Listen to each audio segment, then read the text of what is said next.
I have 7:30, so some of us have some baking to do. We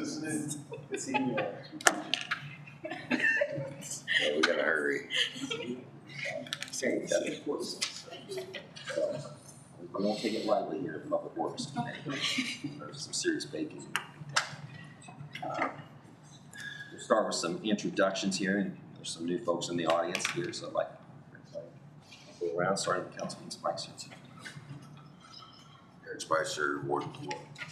Lindsay Joe, Ward 5. Scott Spencer, Ward 3. Hey, Johnson, Ward 1. Mike Lester, Ward 2. Matt Morash, Public Works Director. Angie Hofflug, Public Works Admin Assistant. Eric Seaman, Wastewater Division. David Bangy, City Engineer. Jerry Stegman, Transit. Clint Smith, Director of Planning and Protective Services. Brian Molman, City Attorney. Molly Bryan, Public Information Coordinator. Dan Pelmick, City Staff. Rachel Senzi, Neighborhood Services. Welcome, everybody. First item is approval of the May 9th, 2024 committee meeting minutes. So moved. Second. All those in favor say aye. Aye. Any opposed, same sign. Item 3 is citizens' opportunity to address council members for stormwater or other public works issues. I have one person signed up, Ms. Bird.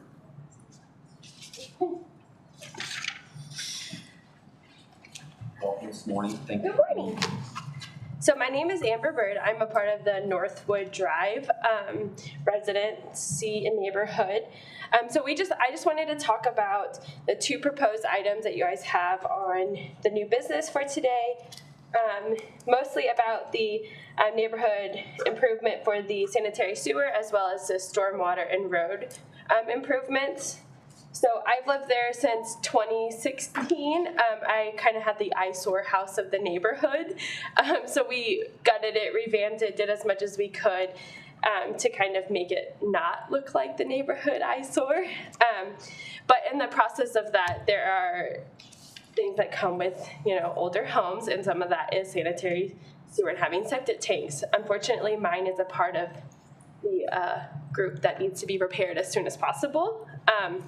And it's expensive. It's, depends on what kind of system you have, whether it's gravity fed or an engineered system, you're $10,000, $40,000 straight out of your pocket all up front. That's a lot for a homeowner, especially a young homeowner.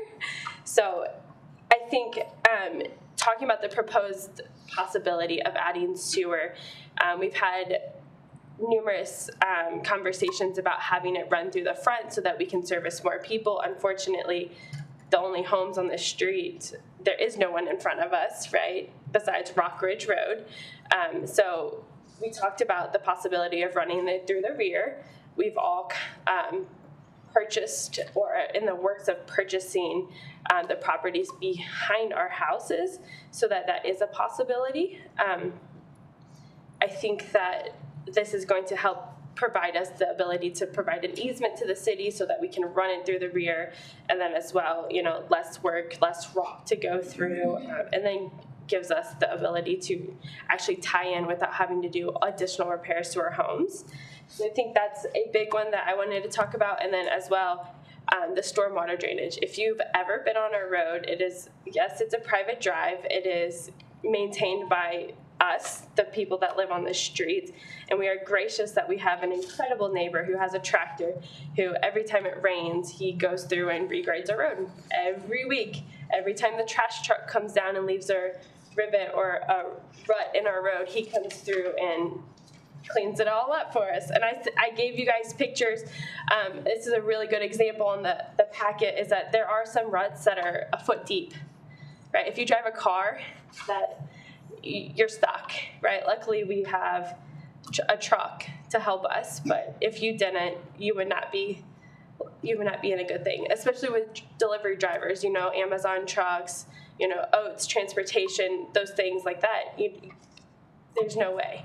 That's impossible for other people to use the services. So that is a huge thing. I've spent my own money to put in culverts across my driveways and create stormwater drainage to make sure that the erosion doesn't erode out the front of my house.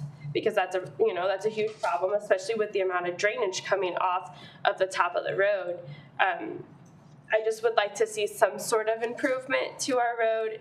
I understand that there's all these additional costs that come from it, but as well, I think the neighborhood is willing to put in some money where it's necessary. So, do you guys have any questions for me? Awesome. Thank you, guys. I appreciate the effort. Thank you for coming this morning, giving us the supplemental information from your perspective, and we really appreciate it. And I know former Councilman helping with this issue as well. For sure. And, but it also takes people like you to come in and take the time to speak and voice your opinion and your needs. And I know you're part of the city now, and I feel it's part, just from my perspective, it's part of our obligation as you being a part of the city that we do our part of making an investment in the neighborhood. So. It would be greatly appreciated to feel like we are part of it. Thank you, guys. Thank you very much. That was the only individual I had signed up, but I want to open it up for anyone that didn't have the opportunity to sign to speak this morning. Just state your name.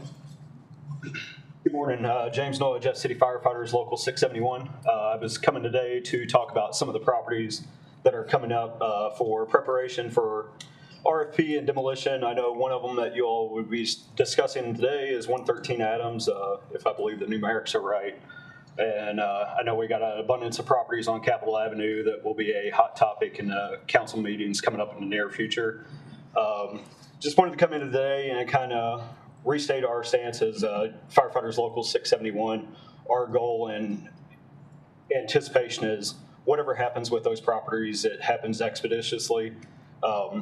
Throughout the fire service, every day in the U.S. Fire Service, people are responding day in and day out to abandoned structures. And I say abandoned because most of these structures can't really be ruled vacant with the unhoused using them for shelter and so forth.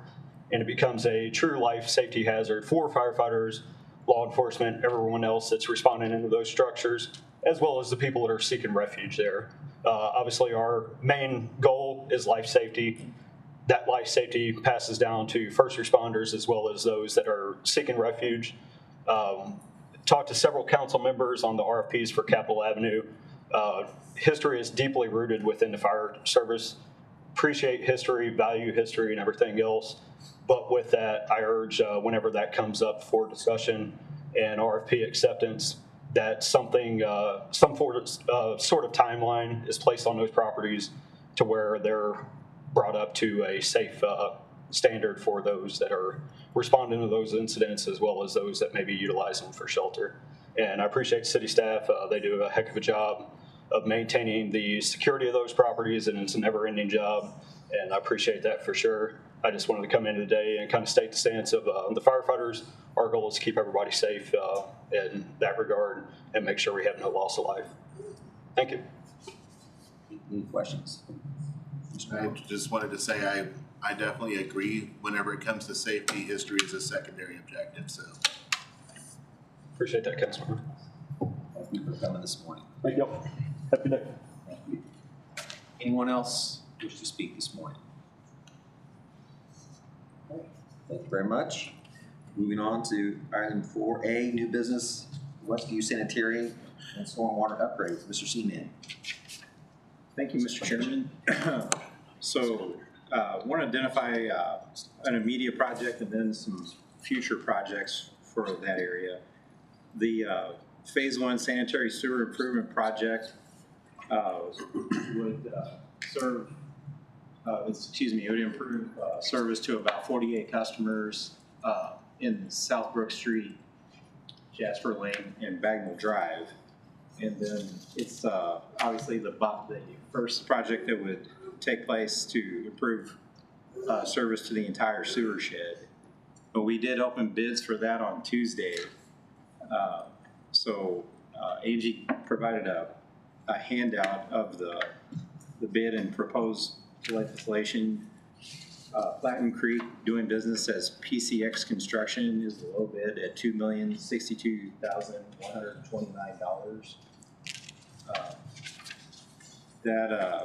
exceeds what we have left in the conventional loan from last year.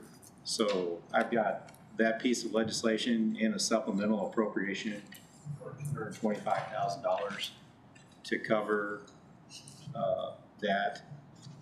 It's our understanding there's not going to be a first meeting in July, so we would ask that if we could have these two pieces of legislation next Monday and suspend the rules, do a check mark, if that would be acceptable. And really our intent is to try to get going. We have to do our project and get it started so that the county can do a big stormwater project. I'll discuss that a little bit later if that's okay, about the projects that we need to do in Westview, and Eric Landwehr's here, we can show you what we're doing. So those are, that's essentially what we'd like today, if we could get approval for to take the construction contract to next, and then also the supplemental appropriation. Chair would entertain a motion to proceed with staff's recommendation to move this from our line to full council, with the anticipation of understanding that we will suspend the rules. I'll make a motion that we go ahead and do that, and make with the understanding that we will be suspending the rules and then at the next council meeting. I'll second that. Do a roll call on that. Olson, Yeah, aye. McKenzie. Oh, I'm sorry. Okay. Lester, Aye. Spicer, Aye. Spencer. Aye.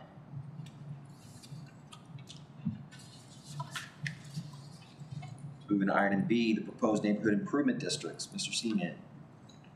So if I could, Grant, actually, could you keep that up? I wanted to try to run through Westview if we could. We wanted to kick off the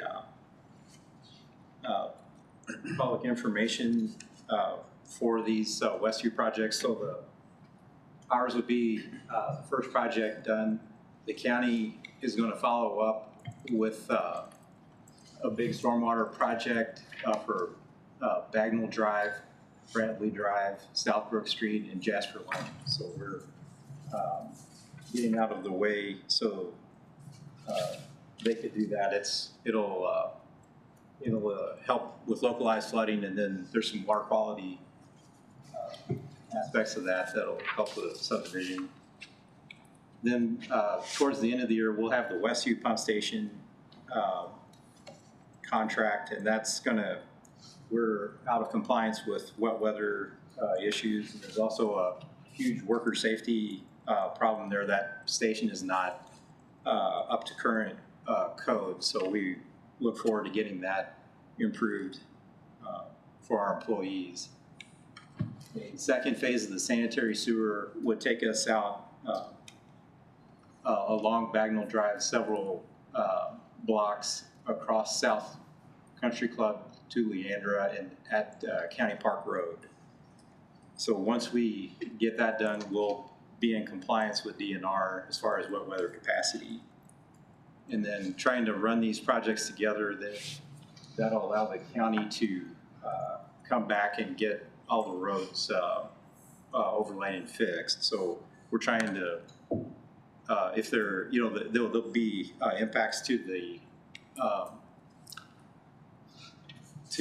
residents out there. Of course, there's traffic and parking will be impacted. But once we do this, the sanitary and storm will be improved for the community out there, and they'll end up with a nice, finished, decent road. So we were trying to condense all these. We had several meetings and tried to see how we could schedule this to get it all done at once, so to speak, knowing that there's a lot of different funding and different jurisdictional things we have to do. So Appreciate your coordination with the county. I know that sometimes it takes a pretty good deal and exercise to do that. Eric, do you want to speak on anything as it relates to this project? Sure. As Eric said, a lot of coordination. I started this project, I think, in 19. As far as the stormwater part goes, we added a CDBG grant that's complicated things. It's dragged on some regulatory issues, which we've had, seems like, repeatedly on other projects. But Eric and his team and then their consultant has been working with our consultant on the stormwater. It's been a big coordination effort, but everything's been going very well. And happy to say we got at least phase 1 started, and it'll hopefully domino effect from there. So appreciate all that. And ultimately, we've been working on stormwater improvements in that neighborhood for a few years now, knowing that we need to do the street improvements. So in 26, that'll kind of be the last one of that. So it's all good. Thank you. Thank you very much. And so we intend to try to keep the neighbors informed out there. We're working on a brochure and do some outreach. We'll be required to do a public hearing in either mid or late July. So we'll schedule that, and we're going to try to do it in the neighborhood out there. So we're still rudimentary with that. Molly's going to help us with what the brochure looks like, so we communicate accurately. Well, I think that is another plug for our new information coordinator staff person, whose role and responsibilities has probably expanded more than what we originally had thought. And, so we appreciate the efforts to help communicate, because that will be a great asset for that neighborhood. There's a lot of people out there consolidated in that area that once that communication's communicated, that it makes things go a lot easier. So thank you for doing that.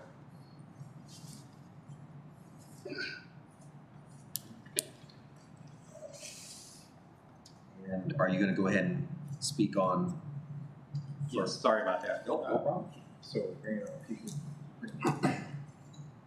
we wanted to identify neighborhoods that are interested in sewer and talk about what a neighborhood improvement district could do to help with these. So they tend to be on the west side of the service area.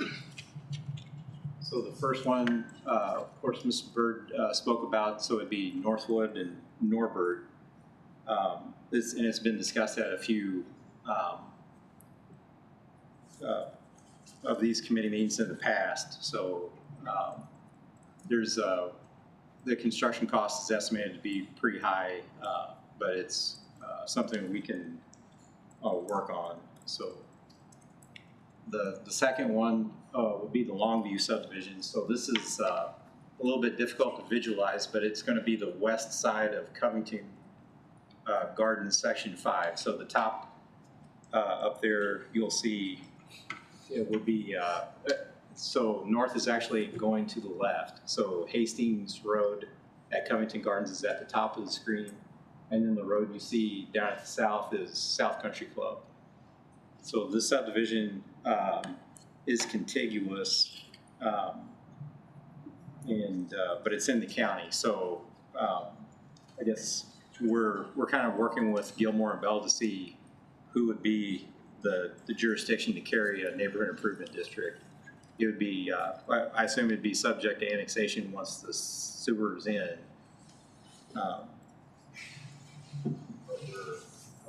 And I guess that subdivision, there's been multiple attempts to try to sewer it in the past. So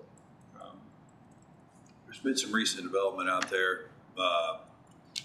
Gentlemen building some houses, and I know Harry Otto's contacted me about it, and Eric, and about trying to work with them to figure out the sewer issue. They have some major issues there, sewer flowing onto other people's properties, all that kind of thing. And so all of these are kind of trying to be a little proactive and trying to get these neighborhoods going in the right direction. And then Eric's maybe talk about potential for grants. right. So the third one is way out in the county to the west. So the very left side of that visual is actually inside the city limits of St. Martin's. So this would be north and east of St. Martin's. The St. Martin's board has communicated that they don't intend to annex the rest of the customers. So, but if a sewer were to be built in make it to their city limit line, they could potentially provide money to get those folks connected. So that's, again, that's unofficial, and it's subject to change if they have a different board and so forth, but that's their communication. And they sent those neighbors to the wastewater utility instead of looking at a neighborhood improvement district themselves. And that one would be, appear to be definitely a county neighborhood improvement district. So the benefits we see to doing, setting up neighborhood improvement districts is as Matt said, we can pursue grant funds and try to help the customers get this project cheaper. If the city does accrue some real costs, if they want us to do an environmental study or something like that, that's something that could be reimbursed, and the city's ratepayers wouldn't have to foot that bill. And then so prices are very high at the moment too. So having a neighborhood improvement district could help us bid things in phases or break things up and perhaps get better prices. And it's maybe a better way to fight inflation in the long run. So this is kind of informational, but we just wanted to say we might be back with some resolutions to do some neighborhood improvement districts to serve these neighborhoods. And there'll have to be some outreach ahead of time. So if you hear about it, that's what's going on. We're trying to be a little more proactive with these areas. Since we know about them, I think Northwood's really got the ball rolling, and then other people have been contacting Eric and the staff. So trying to get out in front of that a little bit, and of course we'll peg Molly over here to help us. So to help educate us and the residents that are here this morning, so what's the next kind of initial steps then? Because you're not asking for an action item from us today. Well, I think one thing that's going to help is Gilmore and Bell tends to set up these neighborhood improvement districts. They're the same law firm that helps us with our bonds. So we need to know what we can do that's going to be reimbursable and that's for the customer. So that's. But we'll have to start contacting the property owners in the area to talk about this. That's kind of the next thing really too. Ms. Bird, are comfortable with that? And you can engage It's good to have a champion in the area, or somebody that's very interested. I'll put it that way. And I know we got two of them right here, but that kind of helps us, gather people together and explain this. Yeah. Great, first step. Thanks for the update on that, and we look forward to hearing more in the future. Item C, CBDGR update. Ms. Ensign.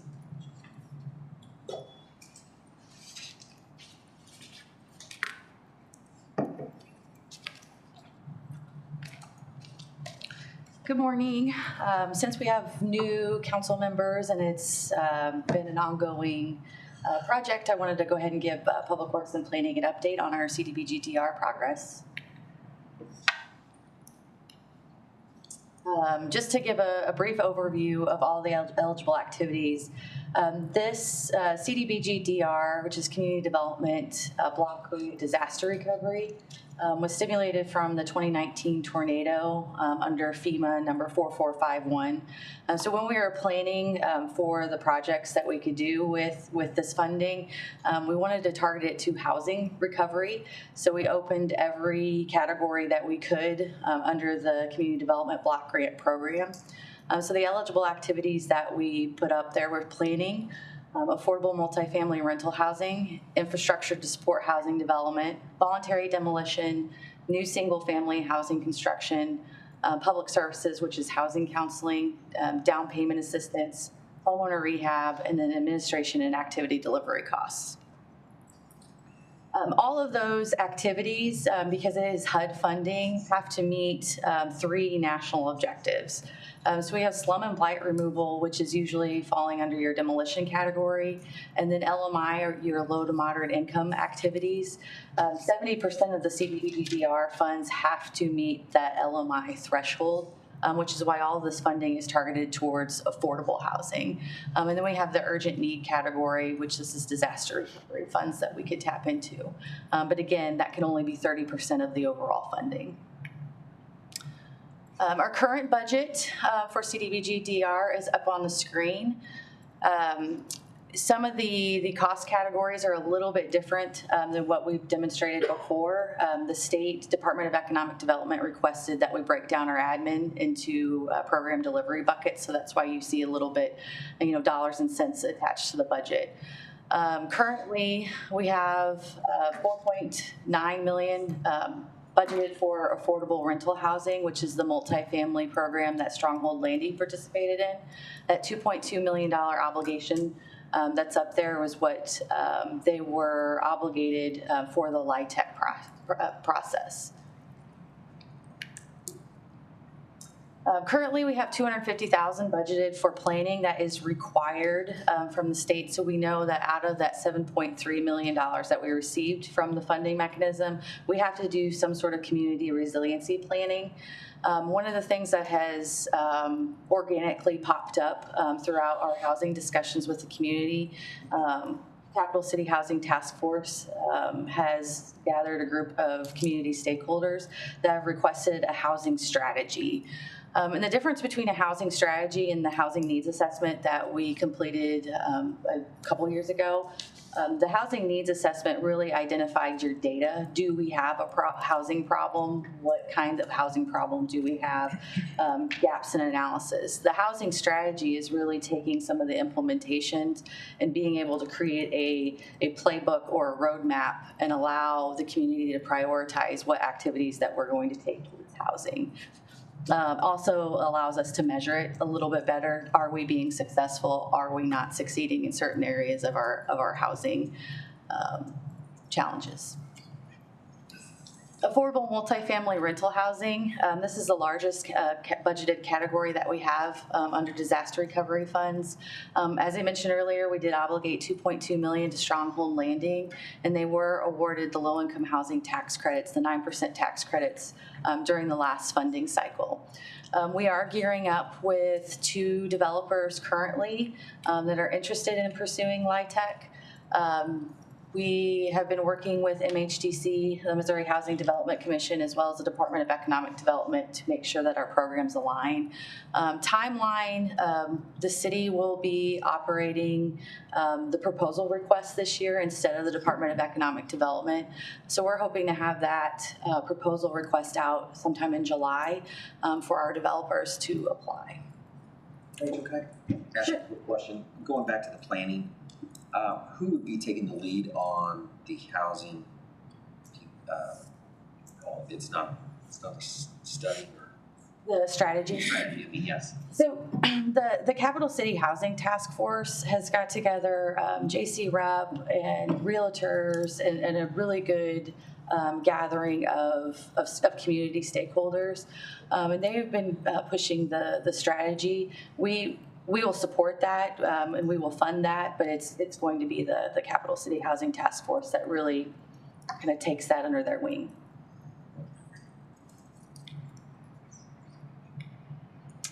The other program that we have up to $1 million budgeted for infrastructure to support housing development. Again, this has to be affordable housing, and in recent, we were trying to figure out if we could use it in existing neighborhoods, and the language is really geared towards new housing development. This category is one that one of the multifamily developers is interested in. It is important to realize that these are all budgeted items, but they can be bundled together. So you could have somebody that uses acquisition funds, demolition funds, and multifamily and infrastructure. They're just broken down into activity cost categories. We also have demolition budgeted. We have $200,000 for voluntary demolition.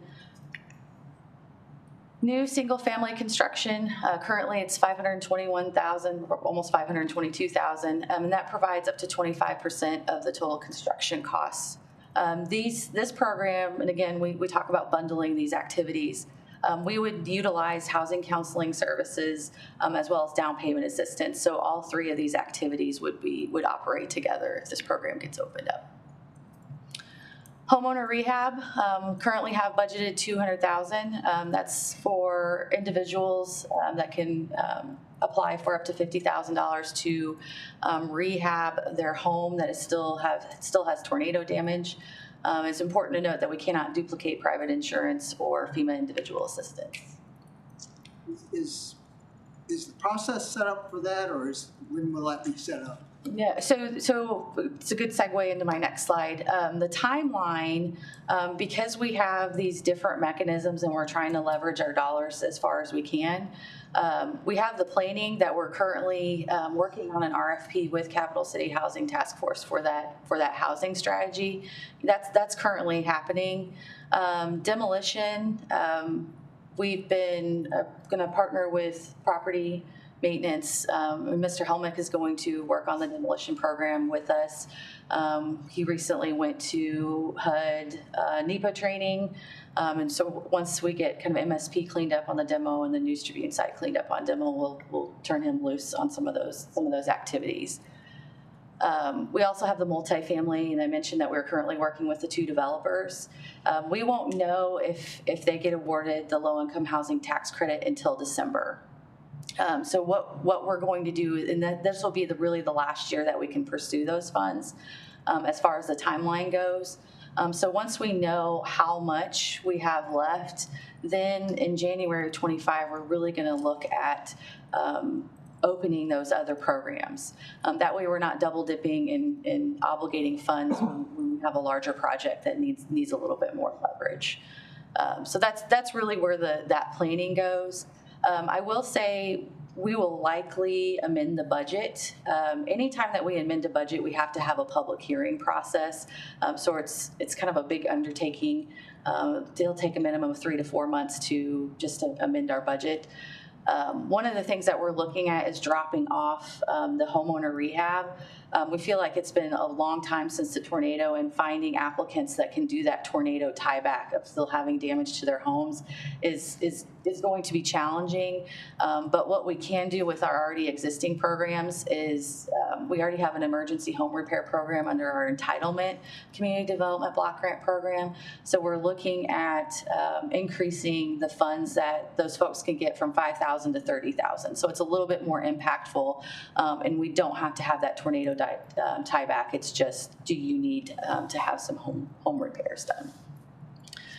We also currently offer down payment assistance through our CDBG program, so we'll continue looking at that to see if we need to target areas. The other component that we have that's locally funded is the Neighborhood Reinvestment Act. Currently, we're fulfilling our existing obligations, but we don't really have a whole lot of incoming applications or requests for incoming applications.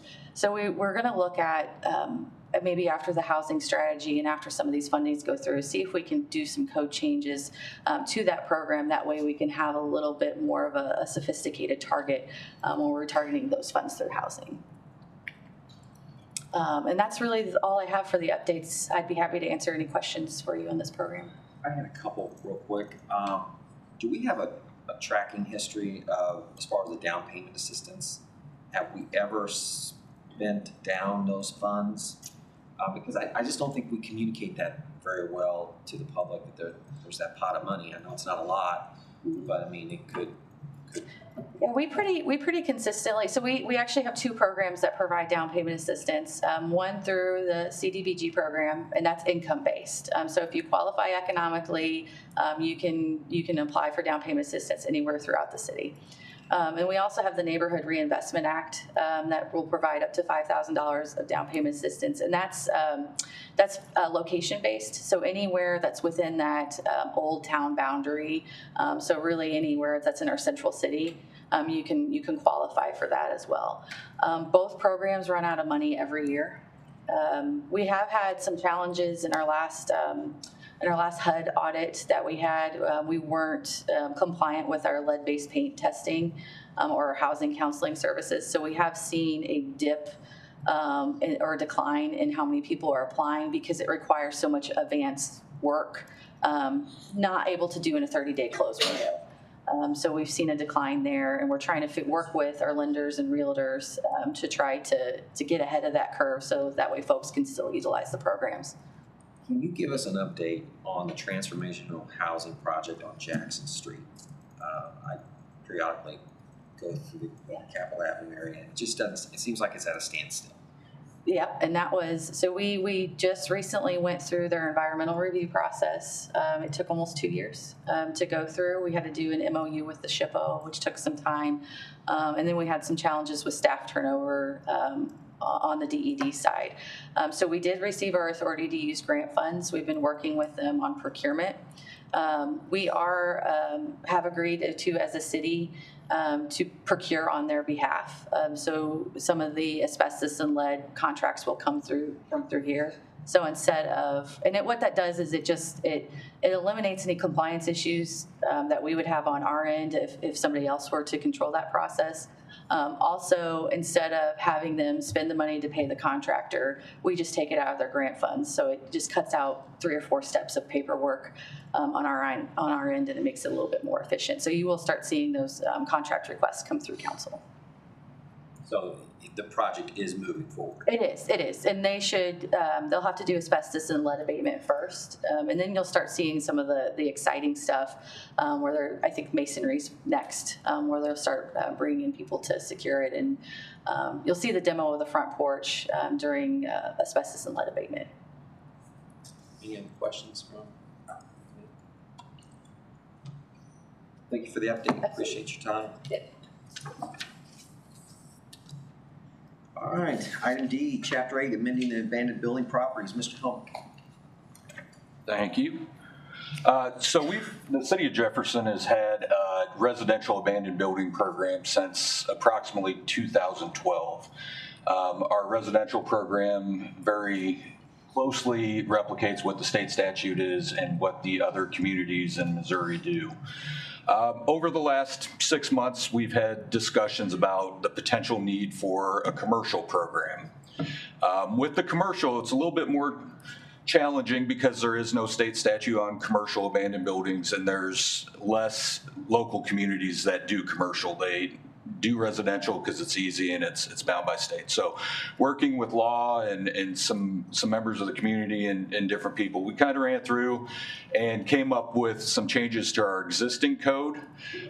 This will not affect what our existing residential program is, but does add in a language that allows us to use this as a tool to go after abandoned buildings that are in the commercial and have no residential units.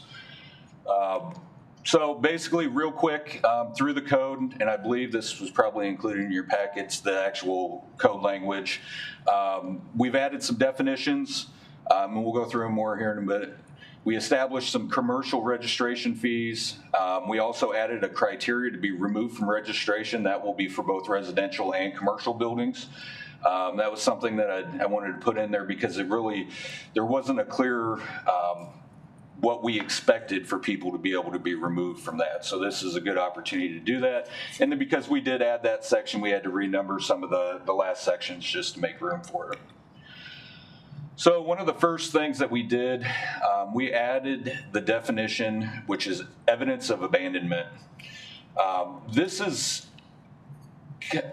a definition that allows us to use our judgment to go out and say, okay, there's mail in the mailbox, there's broken windows, there's no water, to use our own ability to determine if something has the evidence of abandonment. A lot of the other ones are, no utilities, has been boarded up for a minimum of 90 days. They're very set criteria. So this allows us to kind of go through and put everything together and say, based off everything we see, there's evidence of abandonment there. We also added, because now we're talking about commercial properties, we added what the definition of a commercial property was, and then we also further defined what a residential property is. Under the state statute, basically any property with one or more dwelling units is considered a residential. So what we did is we went through and we define those out, but then we also put in that any property that contains both commercial space and residential dwellings will be deemed commercial. So if there was an apartment upstairs, but it's a 60,000 square foot office building, we're gonna go after the commercial program. So the amount of the fee. The fee for residential has been $200. We changed that a few years ago, and that's twice a year. That is statutory, the most that we can do. We cannot do more than $200 every 6 months. Commercial, what we did is we decided on a flat fee of $1,000 for the commercial properties. That'd be every 6 months. Some of the communities I was able to find that did a commercial program, $1,000 was right in the middle of where everyone was at. Some did it where you had to go through and figure square foot of usable commercial space, and others did it off of tax receipts from when it was occupied. That really just leaves a lot of room for argument and inconsistency. $1,000 put us right in the range with running all those different styles. Most of them came out in the $800 to $1,500 range, so $1,000 was right in the middle of that. Yes? The idea of the square footage, though, the larger the building, the larger the impact it has on the community surrounding it. Therefore, the larger the penalty ought to be. Therefore, moving along or encouraging the moving along of that property or the improvement of that property. So, and that was discussed. One of the communities that I looked at was 15 cents a square foot. Another one was only 25 cents a square foot, but it was only for the footprint of the building. Another one was based off of the usable office space. The problem with that, under advice from other city staff, the law department, is some of these properties, depending on how you look at it, there could be thousands of dollars difference between what my opinion of what it is and what yours is. We look at it one way, I may be charging you $10,000 every 6 months. If they look at it a different way, it might only be $1,500. So while we don't want this to be a punitive, we want this to be a registration program that keeps us, Brian? Yeah, I can jump in. So my main concern is we need to steer this away from any claims that it's a tax. This is not a tax. This is a fee for service because of the exponential amount of attention that has to be paid to abandoned properties by city staff, code enforcement, fire, police, everything like that. And so there's a 5-part factor test in Missouri law to determine whether or not something is a fee or a tax. And when we are trying to recoup our costs, that's essentially what we're trying to do here. A flat fee is going to be a lot more defensible than than some sort of sliding scale tied to square foot. That's going to look a lot more like a tax, because when you get down to it, a 10,000 square foot,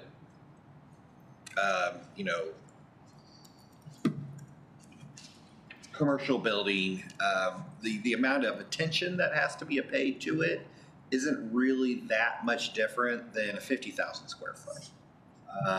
It's more space, but what we're doing is monitoring from the exterior, responding to calls, sending out nuisance abatement type things. And so really, really important that we not have this categorized as a tax. So regardless of size, the services and responsibilities for it are pretty much equivalent. I wouldn't want to have to argue that in court.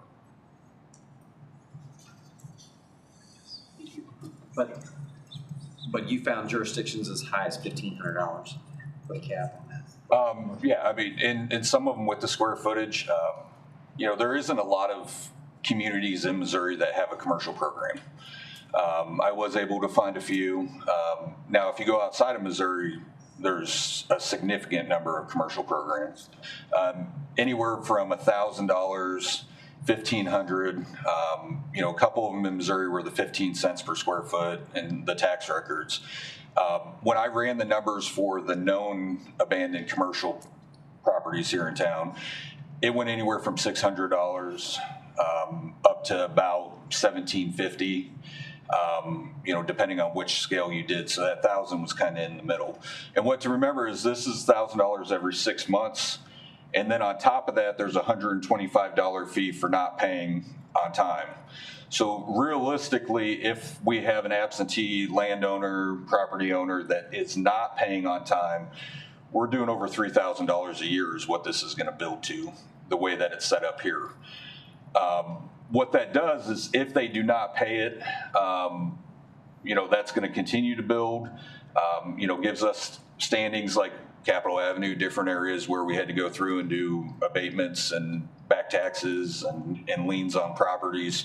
But that will build significantly relatively quick. I just prefer to get a good number out the gate the first time, and 1,500 seems a little bit more comfortable for me. Just based on, we have a lot of out-of-town people, commercial owners, land owners. And I know we want to balance it out to not be a punitive process, but there needs to be a little bit of pain involved in it as well. And that only seems to be done by the pocketbook. The other would be looking at some of these properties. You're not going to have owners that pay, whether we do it at $100 or, because on our residential program, we get about 20% that actually pay the fee voluntarily. The way that we recoup those costs is we put them as tax liens, and then when they pay their taxes, we get them, or when they don't pay their taxes, when it sells to somebody else, then we recoup those fees at that time. When I presented this originally, I did everywhere from $500 to $3,000.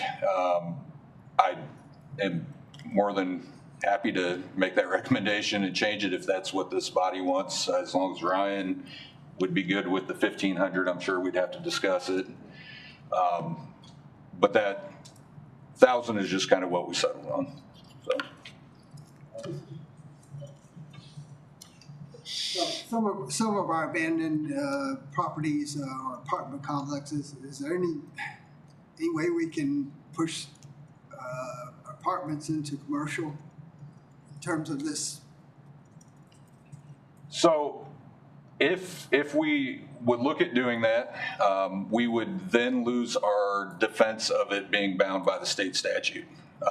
There's some legal things that go into state statute says anything with one residential dwelling unit or more.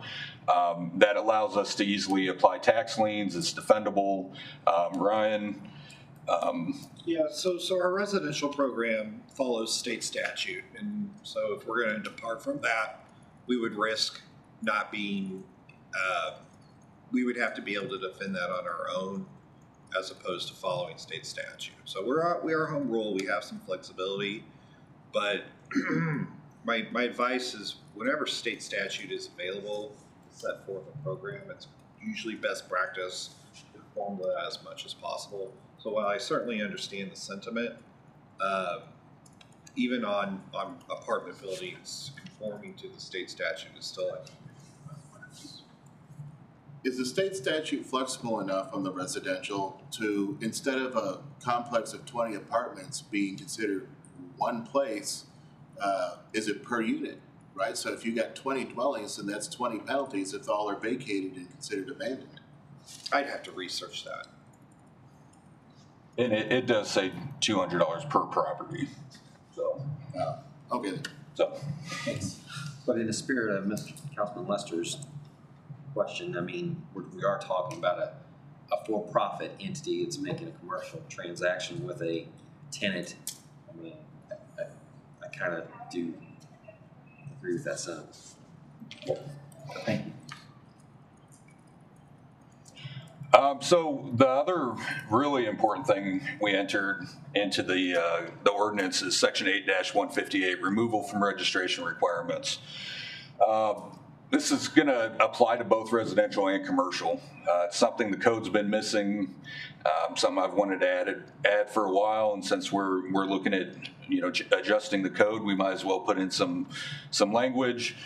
So to be removed from the registration, get on the registration. Basically, we identify your property as a potential abandoned building. We send you a notice along with the registration form. You have 30 days to register yourself. If you don't at that time, if you still meet the definition of an abandoned building, the city will register for you. The next billing cycle is the next quarter after you're registered, so it's either April or October. And then really there was no definition on how to get removed from that registration. So to make it clear, put out what we say the responsibilities of those owners are. This is what we say is required to be removed from that registration. It has to be free of all nuisances. It has to be maintained free of any graffiti. It has to be in compliance with the city's adopted International Property Maintenance Code. That covers everything from gutters to roofing to sidewalks to vegetation to pretty much everything. If it's a commercial building or a dual purpose building, they have to remove all signage and sign structures and be compliant with Chapter 3 of the city code.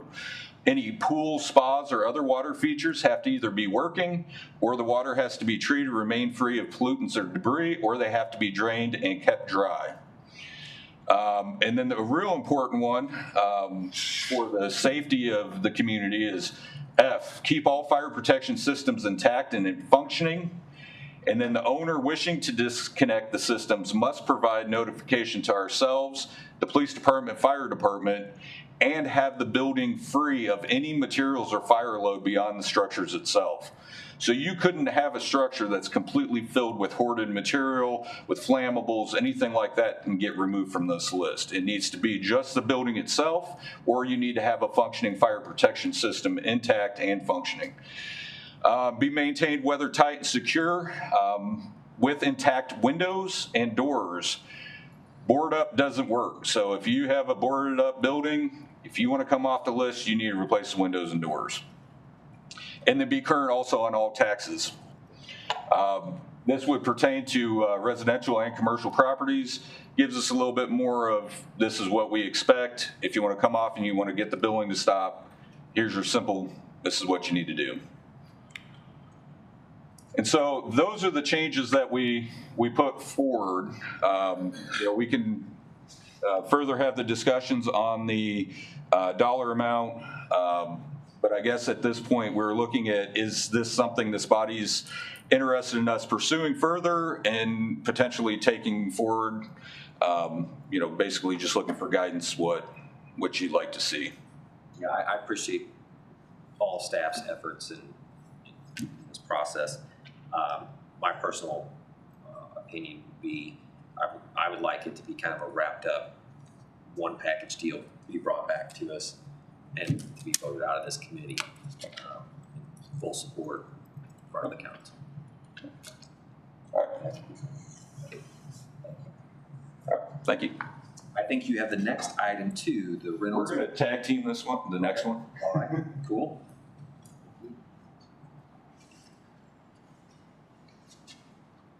There you go.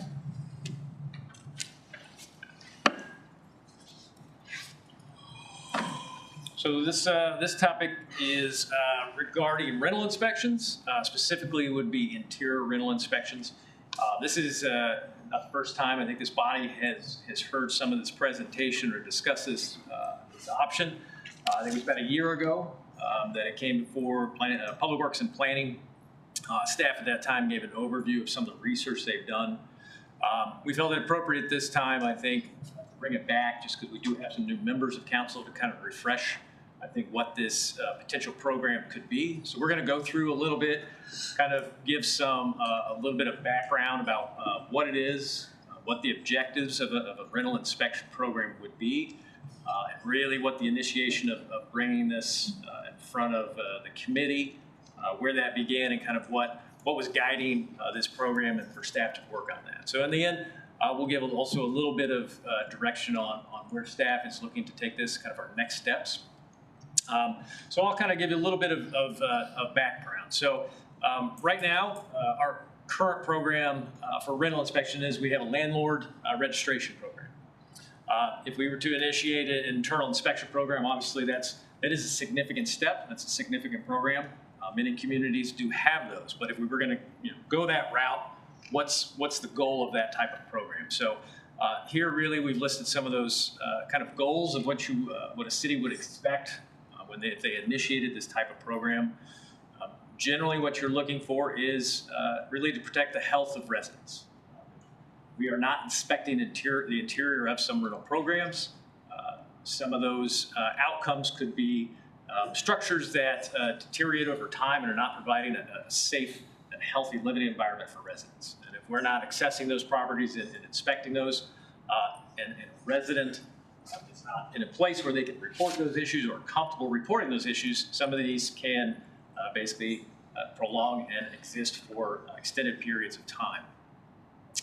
Some of those also is really to address any type of deteriorating building in general. So as buildings deteriorate, and if investment is not made to those properties, those buildings eventually will become basically deteriorated to a point where they cannot be habited. And so we're looking to protect the health of those residents, but also protect the health of neighborhoods and particular properties, especially ones that are being used for housing. Given the environment we're in right now with housing, especially rental housing and housing that's affordable for that swath of the population. So where did this kind of originate? So this was a goal or a strategy that was actually identified in a couple different comprehensive plans, I would say, within the city of Jefferson. One of those would be our comprehensive plan.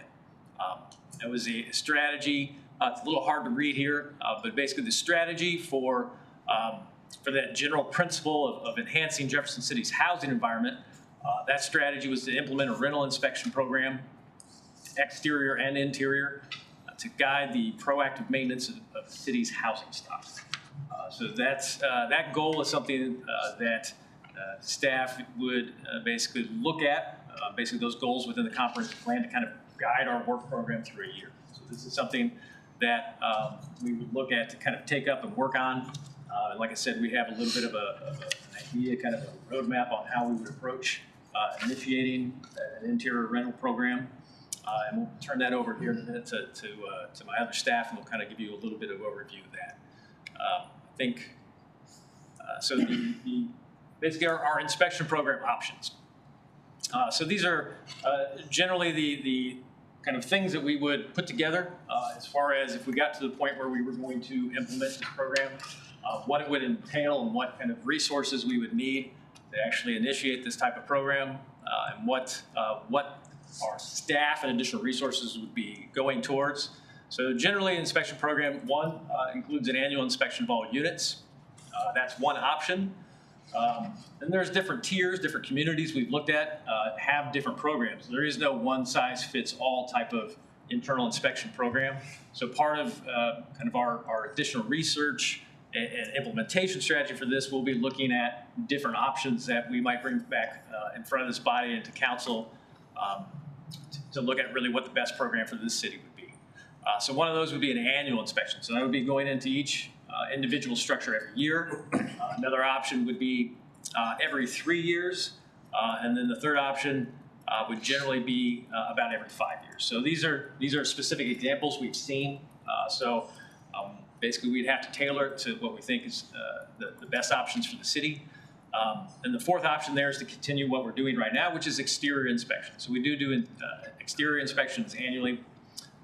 And anytime there is a request from a tenant, we do interior inspections, although we'll probably talk a little bit more about there are challenges to that type of interior type program. So, but with the part of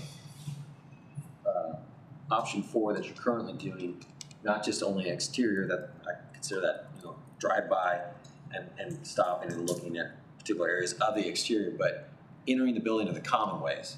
Do you guys Multifamily structures, common areas, anything where we have a legal right to be without a worry of a violation of privacy.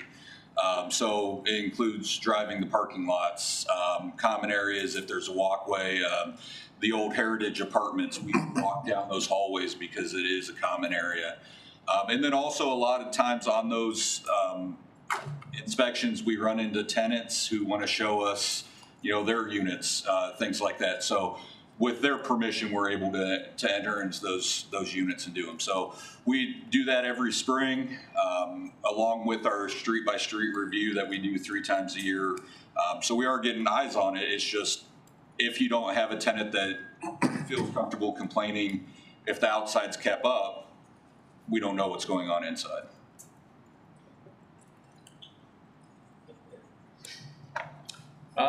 So like I said, I think this is the 4 options we kind of discussed a little bit more last year. So we kind of want to touch on those a little bit.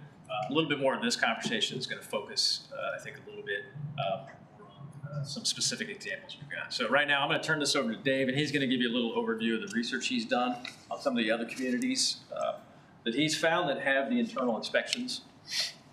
So over the last 6 years, I've worked on a rental inspection program multiple times.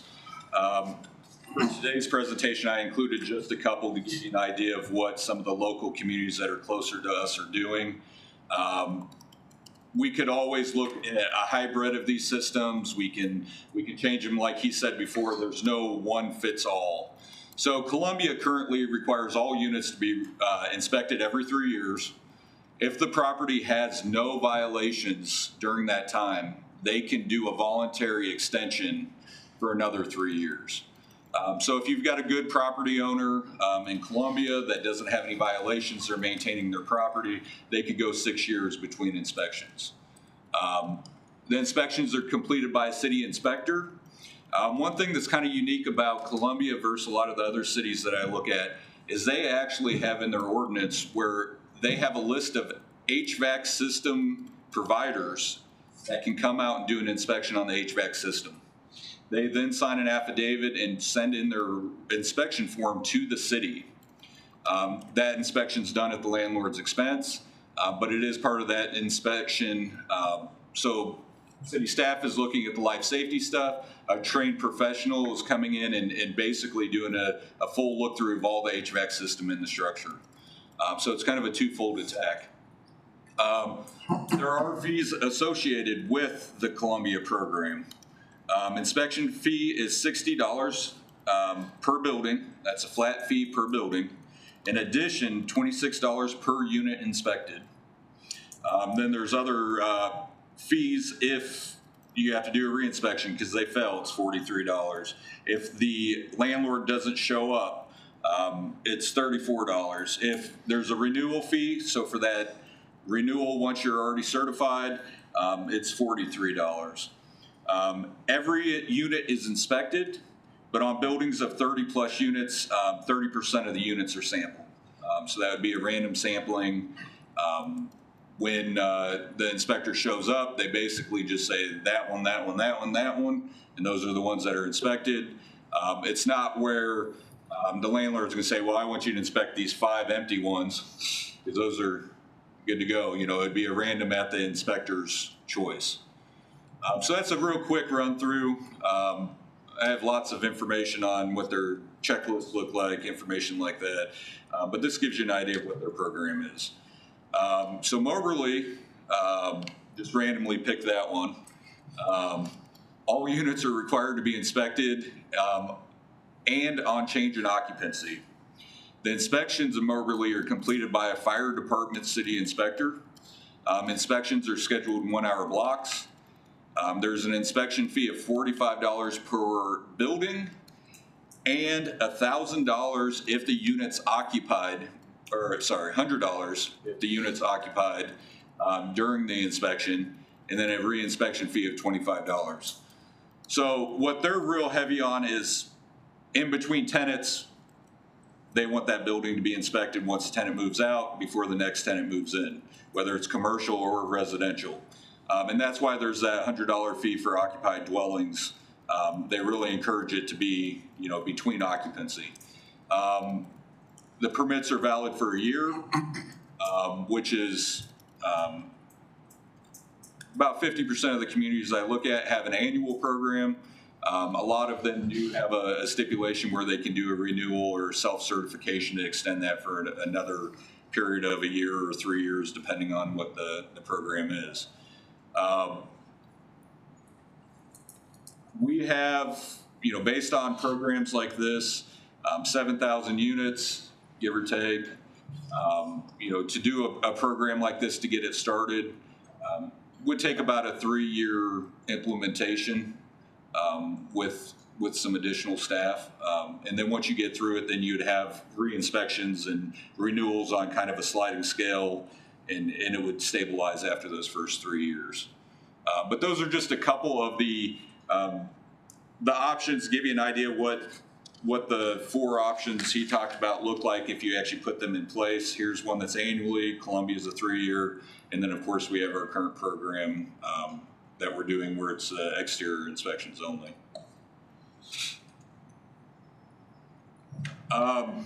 You want me to take this? Okay, so some of the concerns that we have as staff with a rental inspection program are the ripple effects. On paper, a rental inspection program looks great, but there is a tail to it. So some of the concerns that we have is the potential reduction in rental units available. Anytime that we're imposing restrictions on landlords, it makes it harder and harder to be a landlord. We also have the increase in rental rates. If we charge the landlord an inspection fee or any sort of fee, I don't think they're going to take that out of their profit margin. They're going to pass it down onto the tenant. So usually that raises rent rates in the city. There's also, from what we've heard from current landlords and developers, more downtime between rentals due to inspections and re-inspections. And that depends on how you set up your program.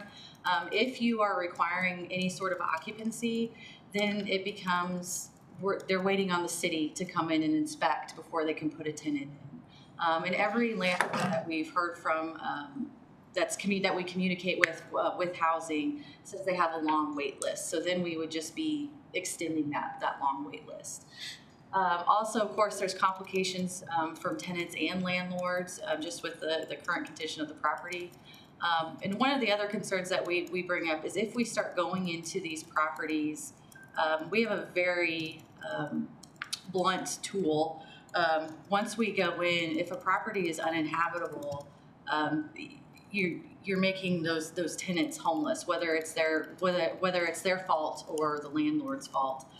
There's no definition on whose fault it was. It's just immediate eviction because we can't have people in those type of conditions. So there's no safety net. There's no, and that's why we have the problem with no self-reporting, because a roof over your head, even if you've got raw sewage or your water line's been cut, is better than no roof at all.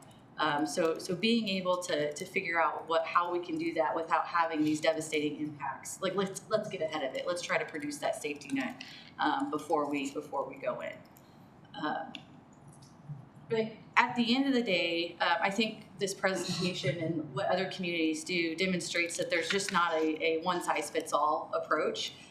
These communities have tailor-made the approach for a rental inspection program within their community. So since we've talked about utilizing a housing strategy within the Capital City Housing Task Force, why not take that opportunity to ask that question? What would work for this community? Should we pursue a rental inspection strategy? And something that's really tailor-made for our city, that's data-driven, that allows that process for our apartment associations, landlords, tenants, nonprofits to all come together and provide that stakeholder engagement. Also allow us to establish better metrics on how we can track this and how we can mitigate any unintentional consequences from pushing a regulatory program. So just kind of, not to jump in there, so we shared some of those concerns with the program. Obviously, there's benefits to this program. Other communities are doing it. It's got specific goals, so if your goals are to prevent your housing stock, especially your stock that's being rental, from deteriorating, and ensuring that the health of the residents within that is preserved. This kind of program is something that you should explore, and in fact, it's part of our goals of our comprehensive plan. But we also want to be upfront with the concerns, and not necessarily concerns that are documented per se within any document we have, but things we've heard from the community, from developers, obviously, concerns we've read in some of the literature when looking through this. So it's important for us, I think, as staff to note that, and also to note that as this progresses, these are things that we need to address, I think, before we bring something back to council on this type of program. Like, how are these going to be addressed? Is the benefits outweighing the concerns, or is there some other way to address those concerns? So it's kind of the whole package there. I think that's, where Ms. Cindy wound up there is to really bring those benefits and concerns through the housing strategies. Let that process review this type of program. In essence, the housing strategies really should be looking at what's the best course of action, what's the most efficient actions the city can be taking to address housing. And rental housing obviously should be right at the top of that list, I would think. So we're anticipating being able to evaluate this and, like you said, bring the stakeholders in that would be interested in this type of program instead of running it kind of separately on its own. I think it's going to have a lot of value in kind of packaging that with a whole housing strategy process. So. Well, I appreciate the work that staff's put into this.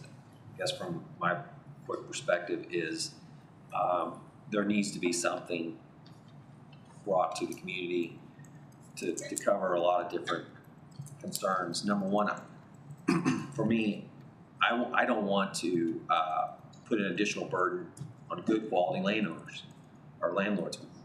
We have a lot in our community. We also have some that are not meeting up to the standards that of basic living and quality of life that they should be providing for their tenants. Those are the folks that I want to bring up to compliance. And when we talked about this when we first got elected, I broached the idea of, having a part of our website that is basically, for lack of a better description, city approved quality of living, and we list those properties so that citizens have an immediate way to go to quality properties. I think there's also a way that the private market can help with this with private inspection companies, as long as they meet the criteria that we set out, so we don't put an additional burden on staff. It's also going to potentially add another level of burden for our fire inspection department. But there is a model out there that works really well, and that's with the LIHTC. They have to go through the inspection process. So what is exactly their criteria that they have to implement to be maintained a LIHTC property? That might be a good starting point. Their criteria is extremely excessive. I've seen some of those property standards. The list is exhaustive, and the inspections are, I've seen them go overboard in certain areas. So, there might be some compromise there, but I don't think we need to reinvent the wheel. But I think we definitely need something in place to address some of the properties that we know of. We do know what's out there. So our staff already has a pretty good idea of what should be on the radar. And I think from our perspective, we want more teeth in the process to hold these property owners accountable. But if you're doing your job and you're having a quality property, I don't want to hound you. I don't necessarily want our services to be, forced on you. So, for that, it should be complaint driven. But for the folks that are not met or not currently to the standard, you're going to have to work your way up, and there's going to have to be some oversight over a period of time to build that trust back, not only with the city staff, but as the community as well. So there's still, I'm sure, a lot of work to be done. But yes. Yeah, and just to add on to that, so, we've done some kind of preliminary look at some other examples, and there's quite a few. I think when a community is just looking at kind of starting the program, looking at kind of a pilot program. So it wouldn't necessarily be somewhere where we would bring the entire city rental stock within the program. You might target an area. Target's not really a great word for this, but a lot of communities do it. But they also acknowledge that maybe a part of town where the housing stock is older and is at greater risk of deterioration, might be a good place to start.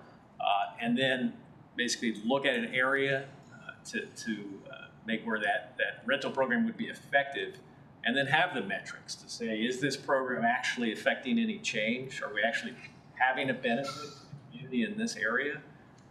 And then after a set period of time, 3 to 4 years, you can evaluate the data you have and decide, is this beneficial to expand to the whole community?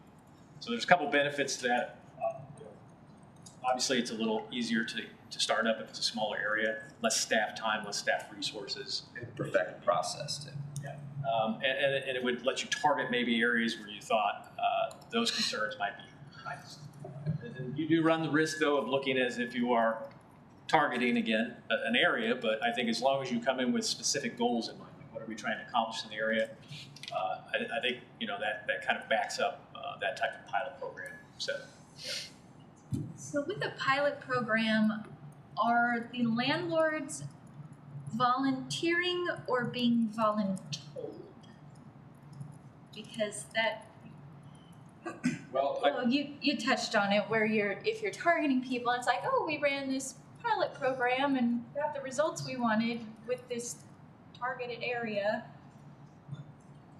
So what I would envision it being, I've got lots of data over the last 8 years of what the hotspots are, where the violations are. A lot of those violations are exterior only, so that would be kind of where we would start it's not so much targeting the area because of the location, it's based off the amount of violations. So we're really going after the areas that are very heavy in violations, that have the most tenant landlord complaints, that have the most neighbor complaints, that have the most junk vehicles, that have the most nuisance complaints. Some of the maps that I have tie in, fire calls and police calls. And so that's kind of what we look at when we decide where our inspectors should spend the majority of their time anyways. And so that's kind of what I, in these discussions, have envisioned starting with, are the areas that we're already spending the most of our time in, because it is a very heavy violation area. So then, is it accurate to say then that an exterior violation would trigger an interior inspection? Depending on what it is. Currently, under the city code, if it's anything that affects the life safety of the interior, we could do an interior inspection. That would either be voluntary, meaning that the landlord or the tenant gives us permission to do an inspection of the inside.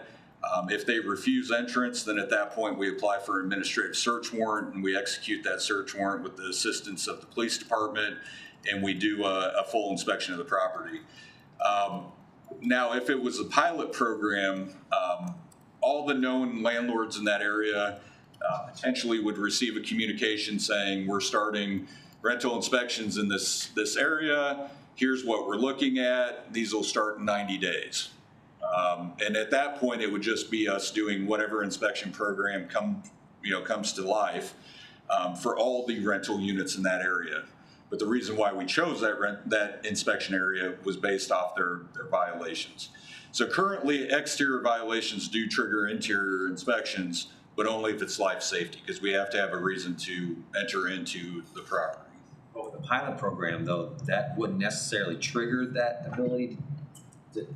So with the pilot program, and this is where some of the complications from unwilling tenants and landlords that Rachel spoke about, anytime you have a private property, we would send out some kind of notification to the owner, unless it's an immediate life safety issue, saying we're going to do this inspection.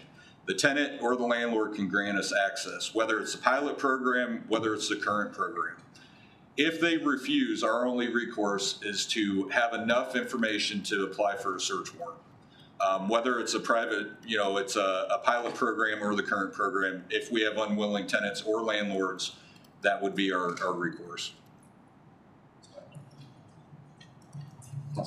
I appreciate staff bringing the information to us. I think the challenge is to address the problem landlords and not make it so onerous on what are authority of good good landlords. But we know we have a serious problem with certain landlords. There are families, children living in unhealthy conditions. I've seen it directly in my child here to Jefferson City. I like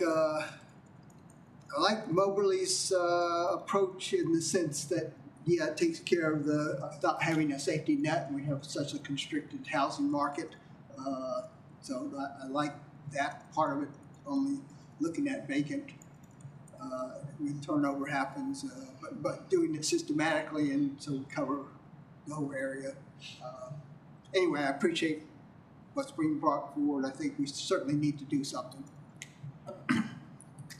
So speaking merely anecdotally, but from some pretty real experience, the Columbia program, and this is to address being onerous on good landlords, the Columbia program enjoys pretty vigorous and wide support amongst the landowners, the professional landowners who do a really good job, because what it does to the housing market, and essentially someone who's a really good landlord and has to charge a particular price in order to maintain that property, if they get a subpar unit that is able to rent that unit for half of what they have to charge in order to do it, it impacts their ability to rent out their property. It cuts their market down because some people will be willing to live in really bad units. And so my experience from my time in Columbia is that this program,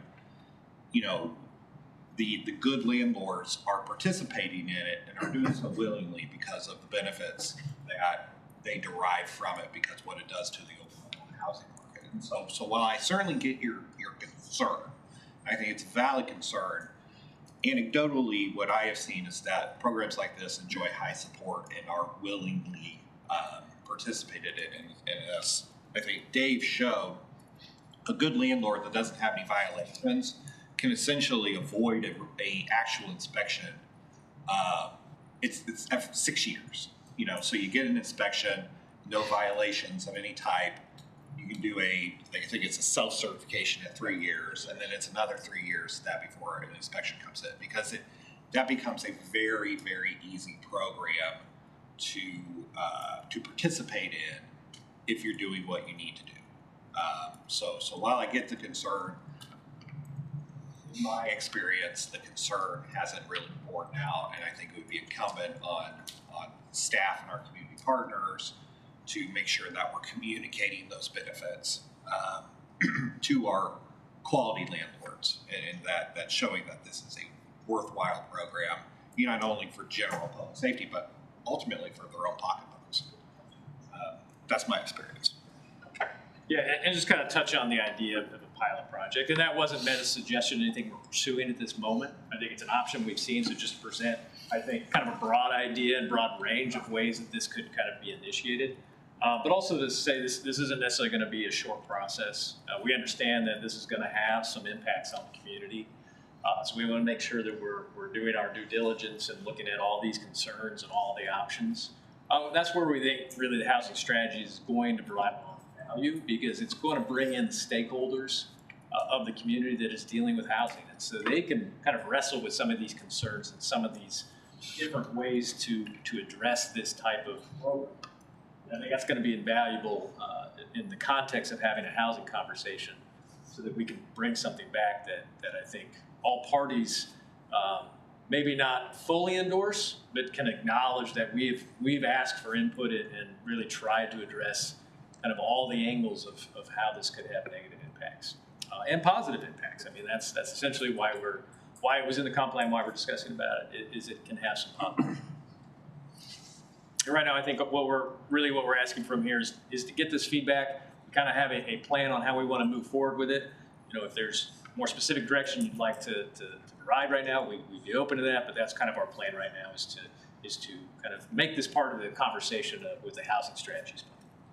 And that's fine. I'm as long as we can kind of expand upon that, to other participants possibly, and even some of us on this committee, so that we have that direct link of communication as well. So, thank you for that information. I'm going to take a little liberty on the agenda, if you don't mind, to flip-flop G and H for our residents here. I mean, we could discuss the F and G. Talk about the community neighborhood improvement program for Northwood Drive first over the airport. Sure, so I can take that. So we had a petition that was signed by a number of the residents on Northwood Drive, and that petition was submitted to the city on April the 10th of this year.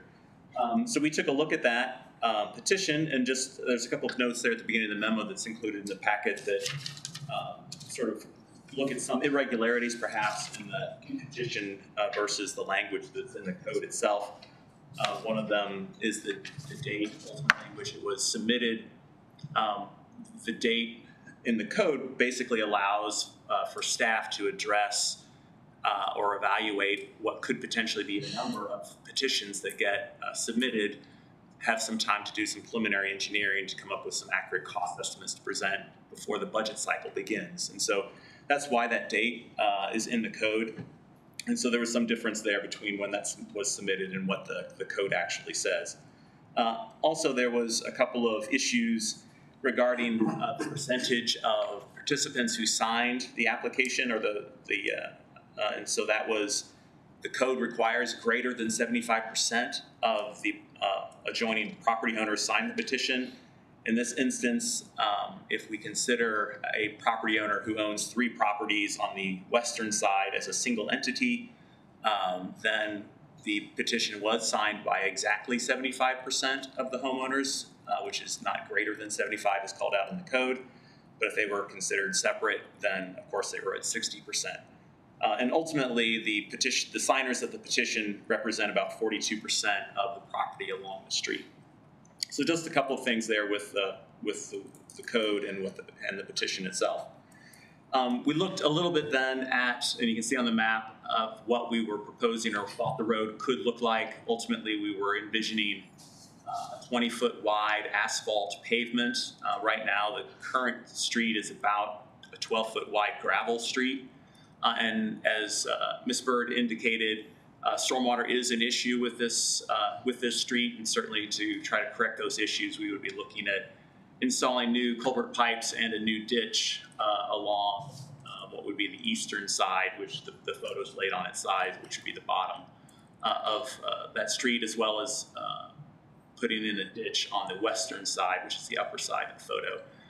The upper side, we're assuming that is all rock, and so ultimately would be chipping rock to get the drainage in there.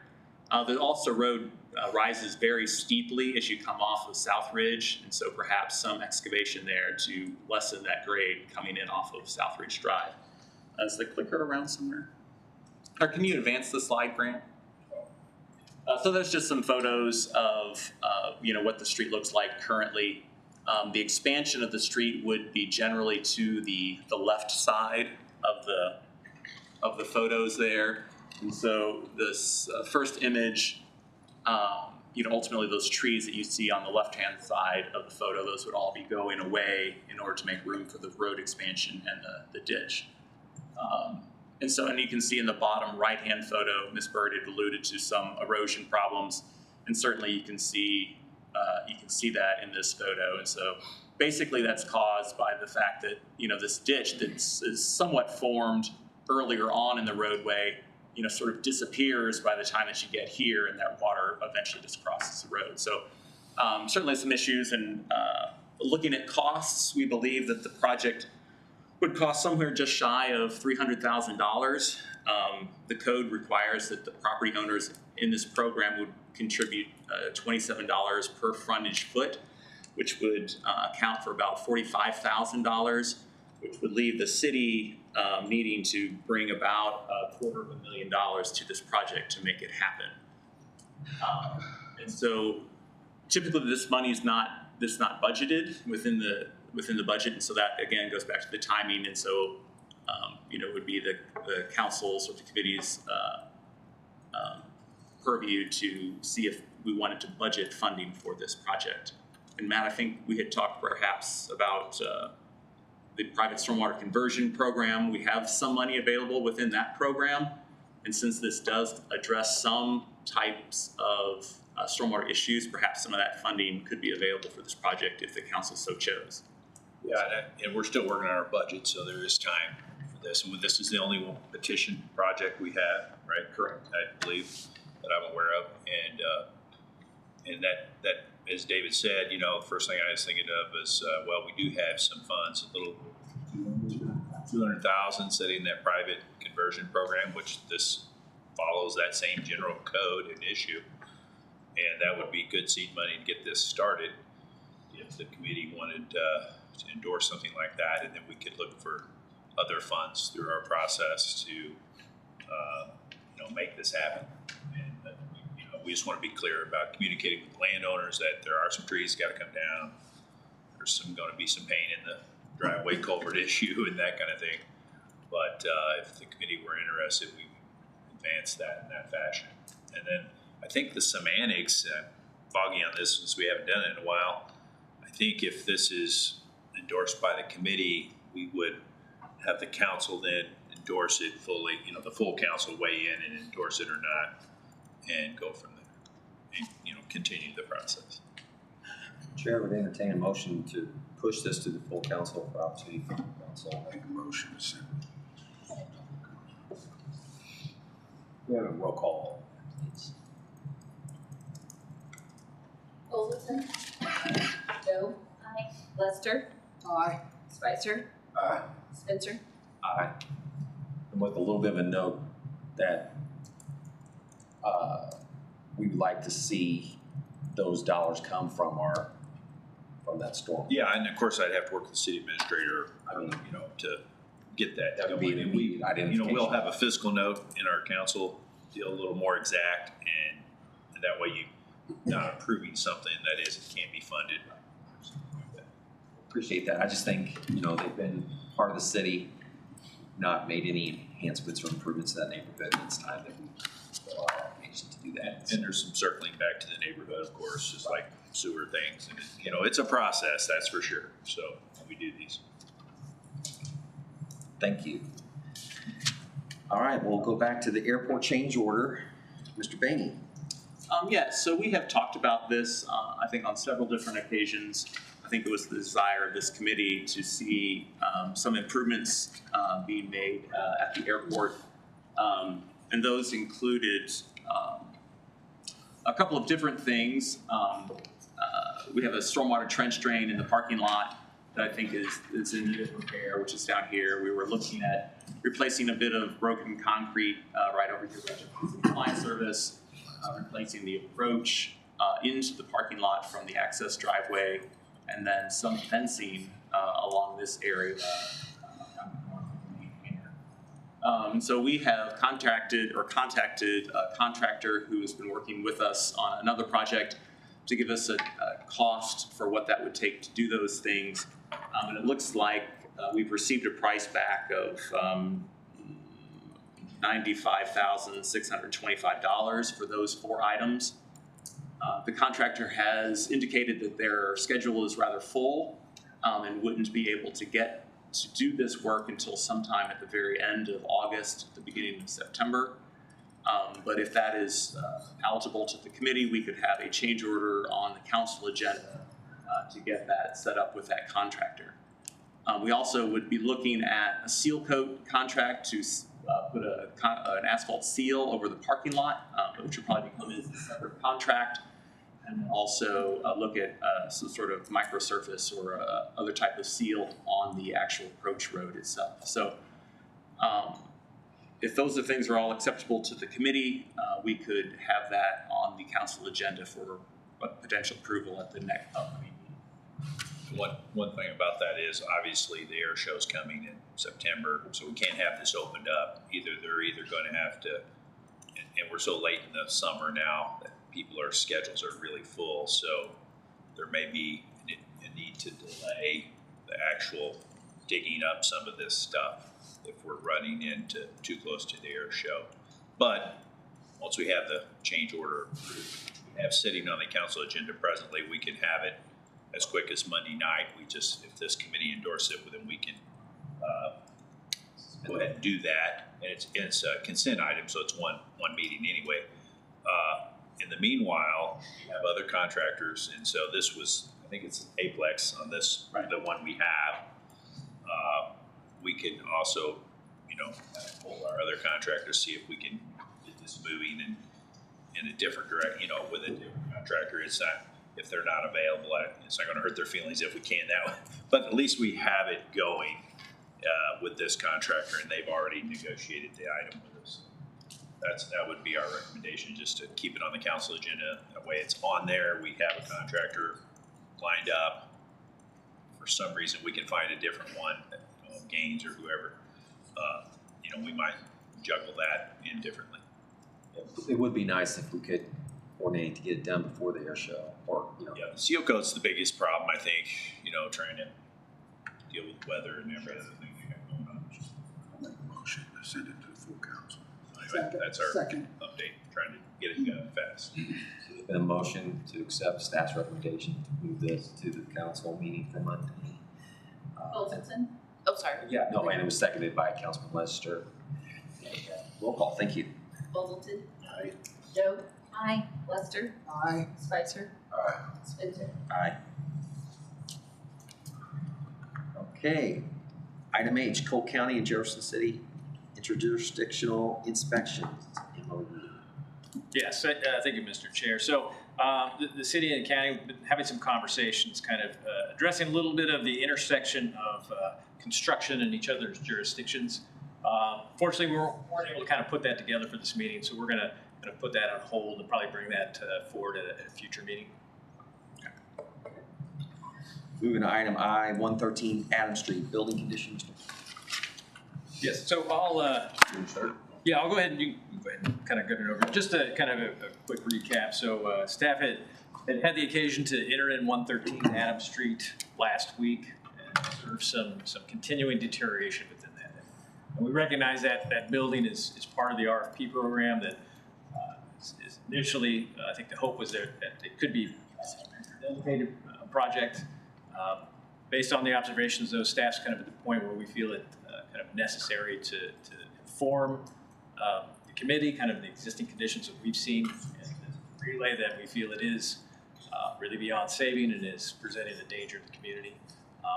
This will be on City Council on Monday. We did go ahead and take that step, given kind of, I think, that the time constraints with the first July meeting be canceled, just given the severity of the situation. So really, Dave's going to just kind of give you an overview of some of the conditions that were observed. Thank you, Dave. So 113 Adams, we had originally declared that dangerous back in 2016. In 2022, due to the city ordinance, we went through the process again, had the full administrative hearing and redeclared it dangerous because those notices do get renewed. At that time, when we were starting with the acquisition and demolition of Capitol Avenue, we did have Allstate Engineering go through and provide the third-party reports, which we presented to council as part of that program. So due to the previous conditions, we had decided not to allow anyone in during the RFP process to actually tour the inside of the property. So on June 4th, I unsecured it, went there to take photos so that we could provide those to potential developers so they could see what the inside conditions were. Upon entering, immediately floor soft, water infiltration, separation in the exterior walls, in some areas as far as 1 inch to 2 inches in the separations of the corners of the structure. The roof deterioration that's been present for over 5 years is significantly worse. The upstairs floors have deteriorated to the point where they fail under just normal foot traffic. The thing that's tricky about this property, in addition to that, for our fire department, our police department, my staff, is there's a lot of debris in this structure. Prior to it getting in this kind of condition, it was 2 to 3 times a week we would have to clear it for people that were breaking in to do whatever. So there is a lot of clothing, a lot of trash, a lot of human waste, drug paraphernalia, different things like that, that hide the fact that these floors and walls and ceilings are structurally compromised. I did a quick walkthrough, determined that it wasn't safe for any other city staff to enter. and we boarded it up with the assistance of Public Works. A safety fence was put up around the whole structure to further limit any kind of access to it. And then at that point, based off of my findings and all the previous history on this, I sent a memo to Clint, Ryan, and Brian stating that I didn't feel that anyone should enter unless it's an immediate life safety response, and that my recommendation would be demolition as quick as possible to remove that hazard from the community. And that's what brings us to here. The structure, I believe, Ryan, as far as the interested parties go, had one interested party, and I believe they've already been addressed by city staff. Yeah. So we informed the one person that had put in a bid proposal guarantee agreement in escrow. Those expired earlier this month, so not only was his money, escrow money, returned, all the escrow money was returned, but he was informed of the situation. I believe there was actually a newspaper article where he was interviewed about it. So a very unfortunate situation. If some of the committee members going back to 2022 recall when we were kind of going through this initial phase of assessment of what can be saved and whatnot, there were a couple properties, specifically 108 Jackson, where city staff made a very hard recommendation. This one is beyond and needs to come down immediately. I think what we're seeing now is that 113 Adams has kind of rose to that occasion, that quality or lack of quality, where similar to 108 back in 2022, where we said this isn't even feasible or recommended to remain standing for a day further. Unfortunately, I think this building, already in really rough shape over the last couple of years since the last injury, has deteriorated to a point where it's very similar to those previous properties where we could make a recommendation to look at how to be safe. So that's kind of where we're at. But yeah, the person that was interested in has been informed. Haven't really received a whole lot of feedback from him, but his money was returned, and the contract was canceled. It expired is probably the better way to put it. As part of the previous actions the city had taken in the evaluation of these properties, we did go through full procurement to get demolition numbers on all the structures on Capitol Avenue. I've reached out to the winner of that procurement from 2 years ago. They are willing to honor their price from that time of $17,000 for the demolition, and they are able to get it on the ground and be safe as soon as a week from today. So we could move relatively quickly if that's the wish of this body and council to make this safe. Cleanup and regrading of the lot and everything like that will take longer, but they would be able to make it safe relatively quickly. Is there anything of historical significance that might be able to be salvaged from this before or after demolition that might, are there pieces and parts that might be able to? So from that standpoint, the interior of the structure has been cut up into multiple apartments previously. It's all modern sheetrock, hollow core doors. About the most architecturally historic is there's a wrought iron railing on the front porch. That's about the best. From what I can see from in there, everything is very low quality, which is par for how some of these were turned into apartments. And most of the historic features inside have been either removed or replaced over the years. And really, I go in a lot of buildings, and this one makes me uncomfortable. So it's. Yeah, and in regards to that, I think what our recommendation would be, if it is on the inside of the building, given the current status and condition of it, it would be difficult to have someone go in and remove something, especially if it's structural, given the existing condition. But certainly, maybe on the exterior, if there's things that would rise to that level, we might be able to accommodate. Yeah, and just to kind of give you a context of what we're dealing with. So previously we had reached out to a contractor to see about tarping the roof, try to protect it from further deterioration from the elements. The response that we got is we're not way too dangerous. We're not even willing to put a green next to it for that kind of thing. So while I certainly get the sentiment, I think the amount there that it's probably worth saving is probably minimal, and for anything that is there that isn't otherwise pretty easily extractable from the exterior, it's just not worth it. And then once it's demolished, everything goes to the landfill. Would this be a wet demo? The only asbestos that's present, because we went through all this exercise before, is there's some window caulking on the exterior windows, and then the attached garage does have some roof tar and some tar paper that came back positive. So that's really all on that site. So the structure itself would be done as a regular demo. Brick, anything that's able to be recycled, metal would get recycled, and then all the trash and debris would go to the landfill. Dave, I just want to say thank you for the email that was forwarded to me. And I really appreciate your honest assessment and your quick reaction of getting the information out. Good recommendation of getting this taken down. I appreciate the mayor's quick response, and Brian and the fire chief's willingness to really push this forward. I think this is an example that we have really run the string out on this particular property as much as we possibly could have, but unfortunately, it's just it's not worth the risk for anyone in the community to have to potentially rebuild this. I would move forward to move for demolition. Demolition to full council. Second.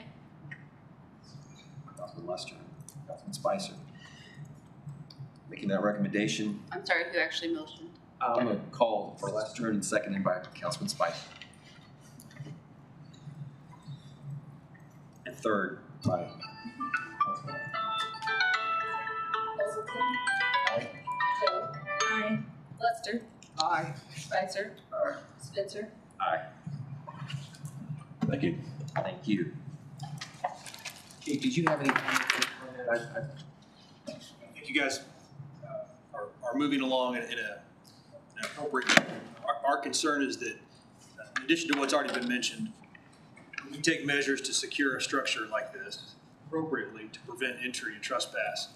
Those same barriers make it more difficult for us to operate should we have to fight a fire there or potentially go in and try to get somebody out who's not supposed to be. So that highlights the concern for us is those same barriers make it difficult to operate. And so for those reasons, I think, there's really no effective way to truly prevent entry. And so, from our perspective, we would avoid that at all costs, but under certain circumstances, if we felt like there were people in there, we would. And so that presents a very particular challenge for our department. While these structures are all on our radar, this one in particular, we made a site visit there last week with the city administrator, and we certainly support this direction. Thank you. All right, moving to item 5, other and old business. Just a moment on the RFP for Capitol Avenue, Jefferson Street. Yeah, thank you. So,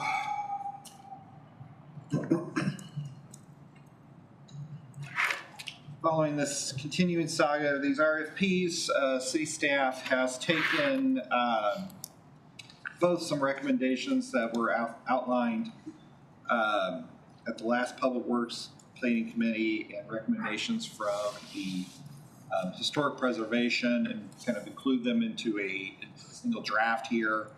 I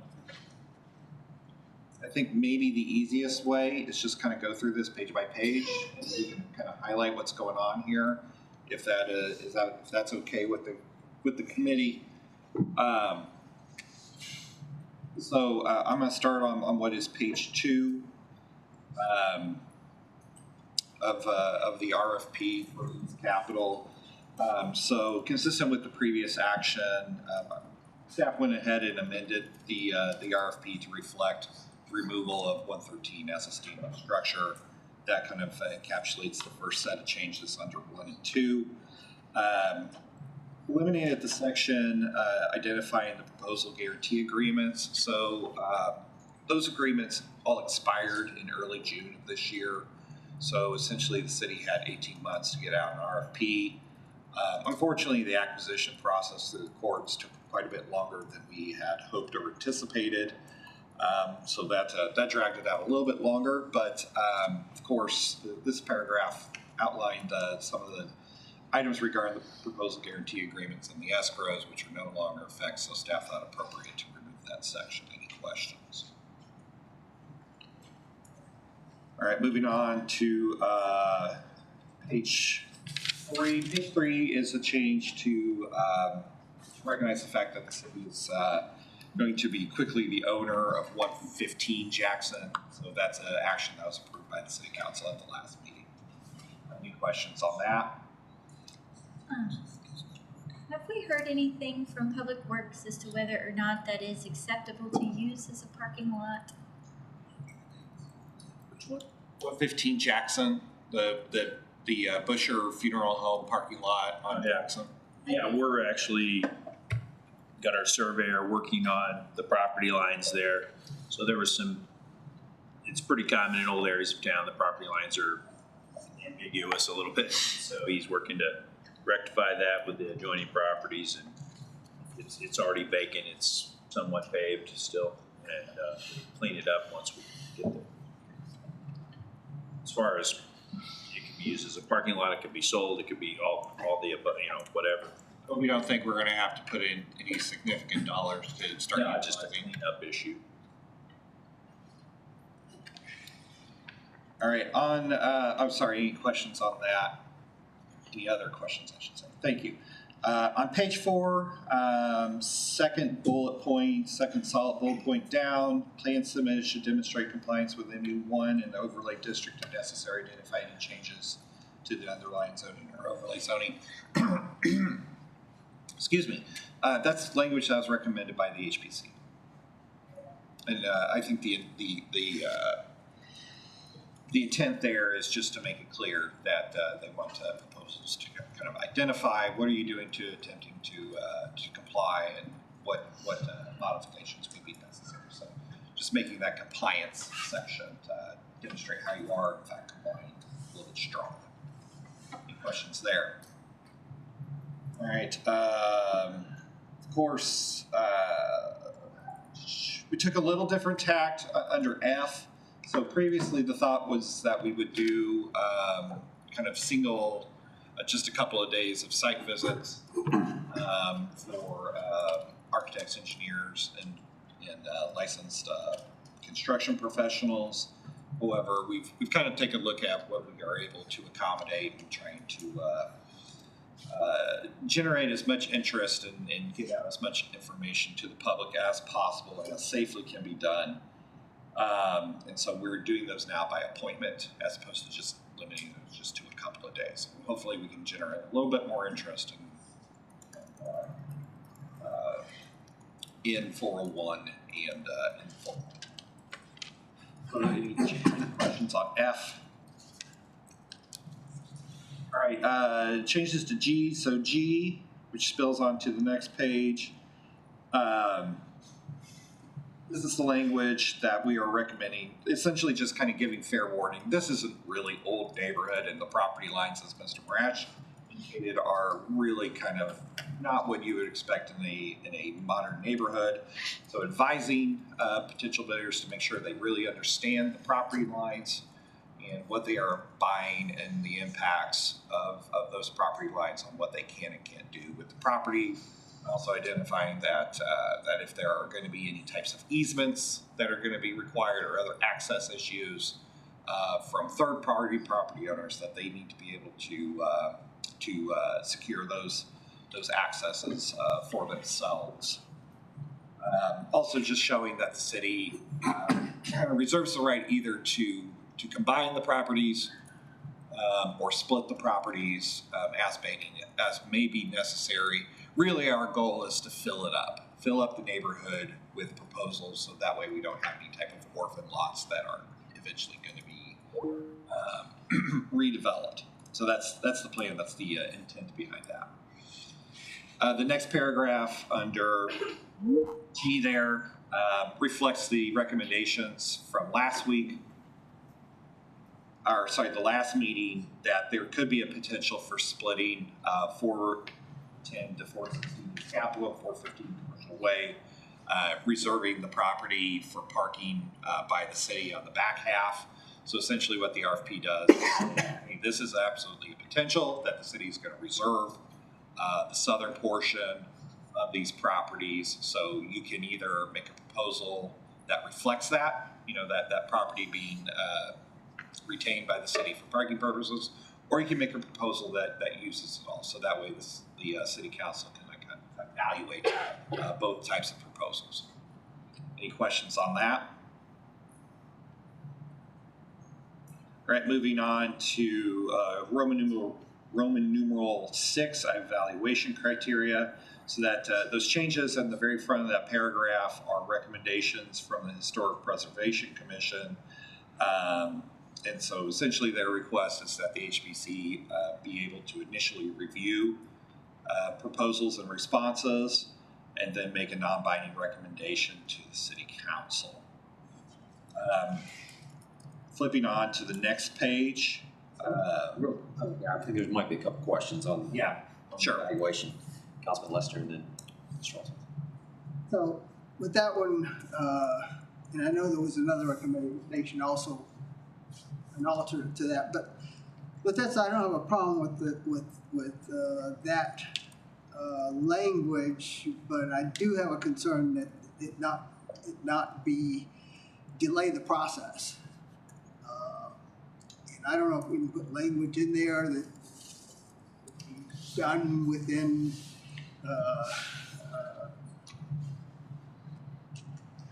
I don't know, one meeting or back-to-back meetings, and timely way before it comes to council. I don't know. I'm just concerned. I don't want this to be dragged out. So, any language with respect to that, I would appreciate.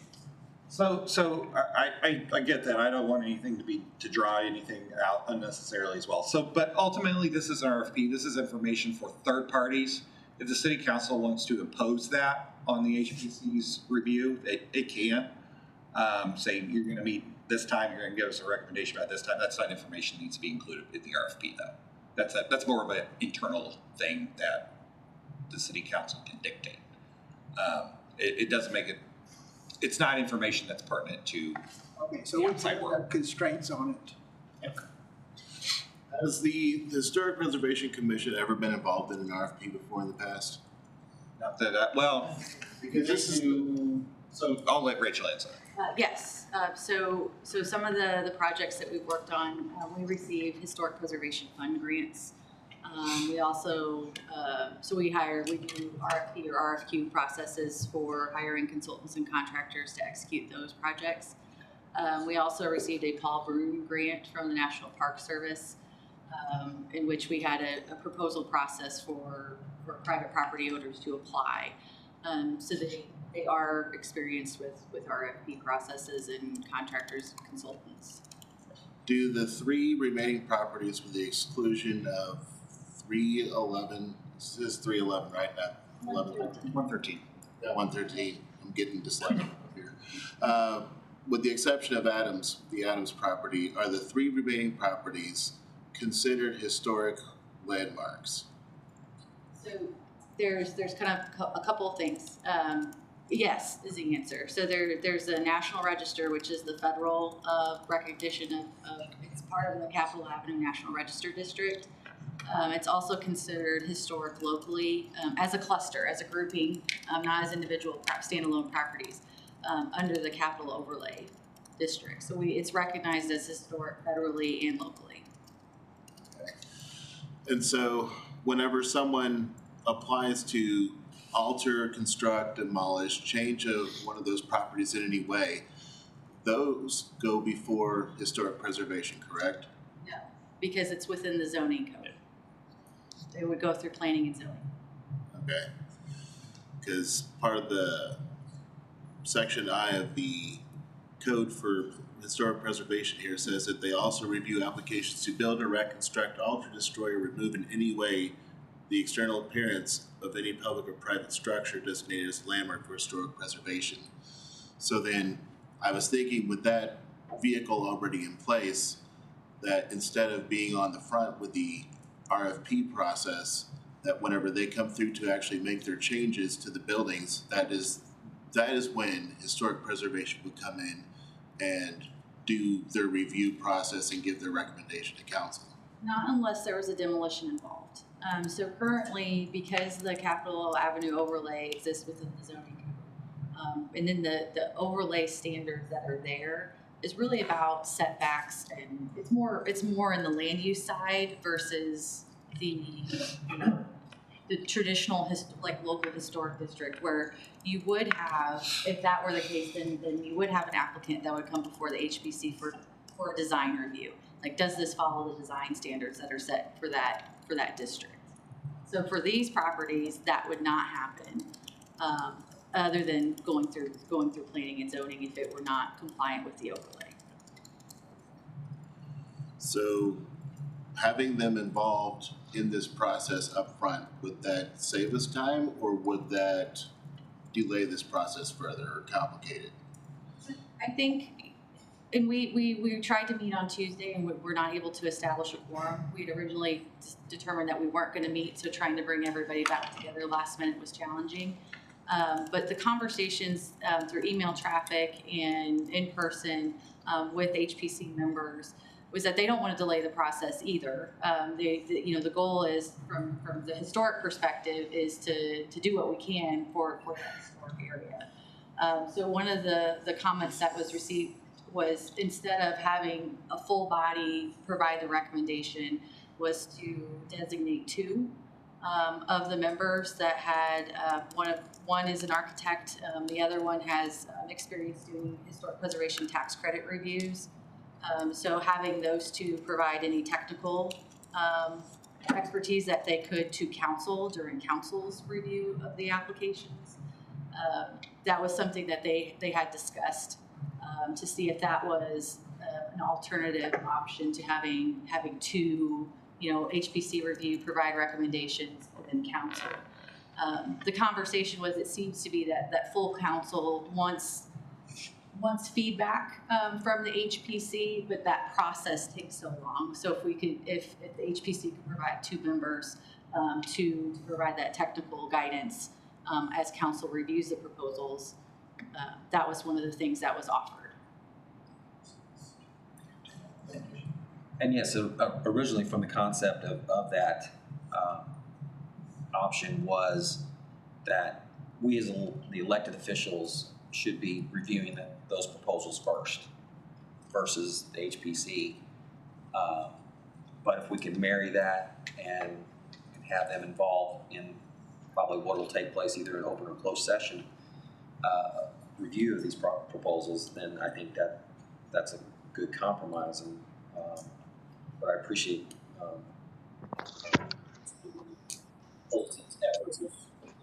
Would I be able to make a public comment? Yes, you will here after I'll recognize you. That's what we want. I'm at a conference. How long do you think that would be, Chair? I will yield my time and yield to you, if that helps you. I'm sorry, what was that? I said I will yield my time to give you the opportunity to speak. Thank you. Thanks for letting me join this morning. Sorry the link wasn't working earlier. I got on and was ready. Just wanted to share my perspective as the liaison to the Historic Preservation Commission as a citizen. I think it's a great time for Jefferson City to have this opportunity to look at all of these properties and get these bids, and hopefully we are excited and to find out what we've received. One of my principles as a citizen or anything else is to follow process, to follow the law, and the city code outlines that the Historic Preservation Commission look at these or review these RFPs. I mean, or bids after the in response to the RFPs. So that they should be looking at anything in this kind of realm. So I would encourage the Public Works and Planning Committee to consider the code. You know, I've never had an issue with somebody looking at something before I do. I don't know if somebody could tell me why that is a problem, that somebody else look at something before I do, then, you know, we could have that conversation. But just to say that council should look at something first, I mean, I don't really know what that means. Oftentimes what I see out of our citizen commissions is, well, maybe historically, maybe not current day, but, you know, these are folks with subject matter expertise, and they provide unique perspectives. I've sat in commissions and found it just blown away by ideas or suggestions that were brought up that I never thought about because I'm not the subject matter expert. And I think it provides value to council, provides value to our city and our residents and our taxpayers to have this commission look at these proposals when they come in. I've talked to the commission, and it's my expectation that they in real time could do a review without slowing anything down. That's also a concern of mine. We couldn't have a special public works and planning meeting. I don't want to slow it down anything any further than it's already been slowed down. So with that being said,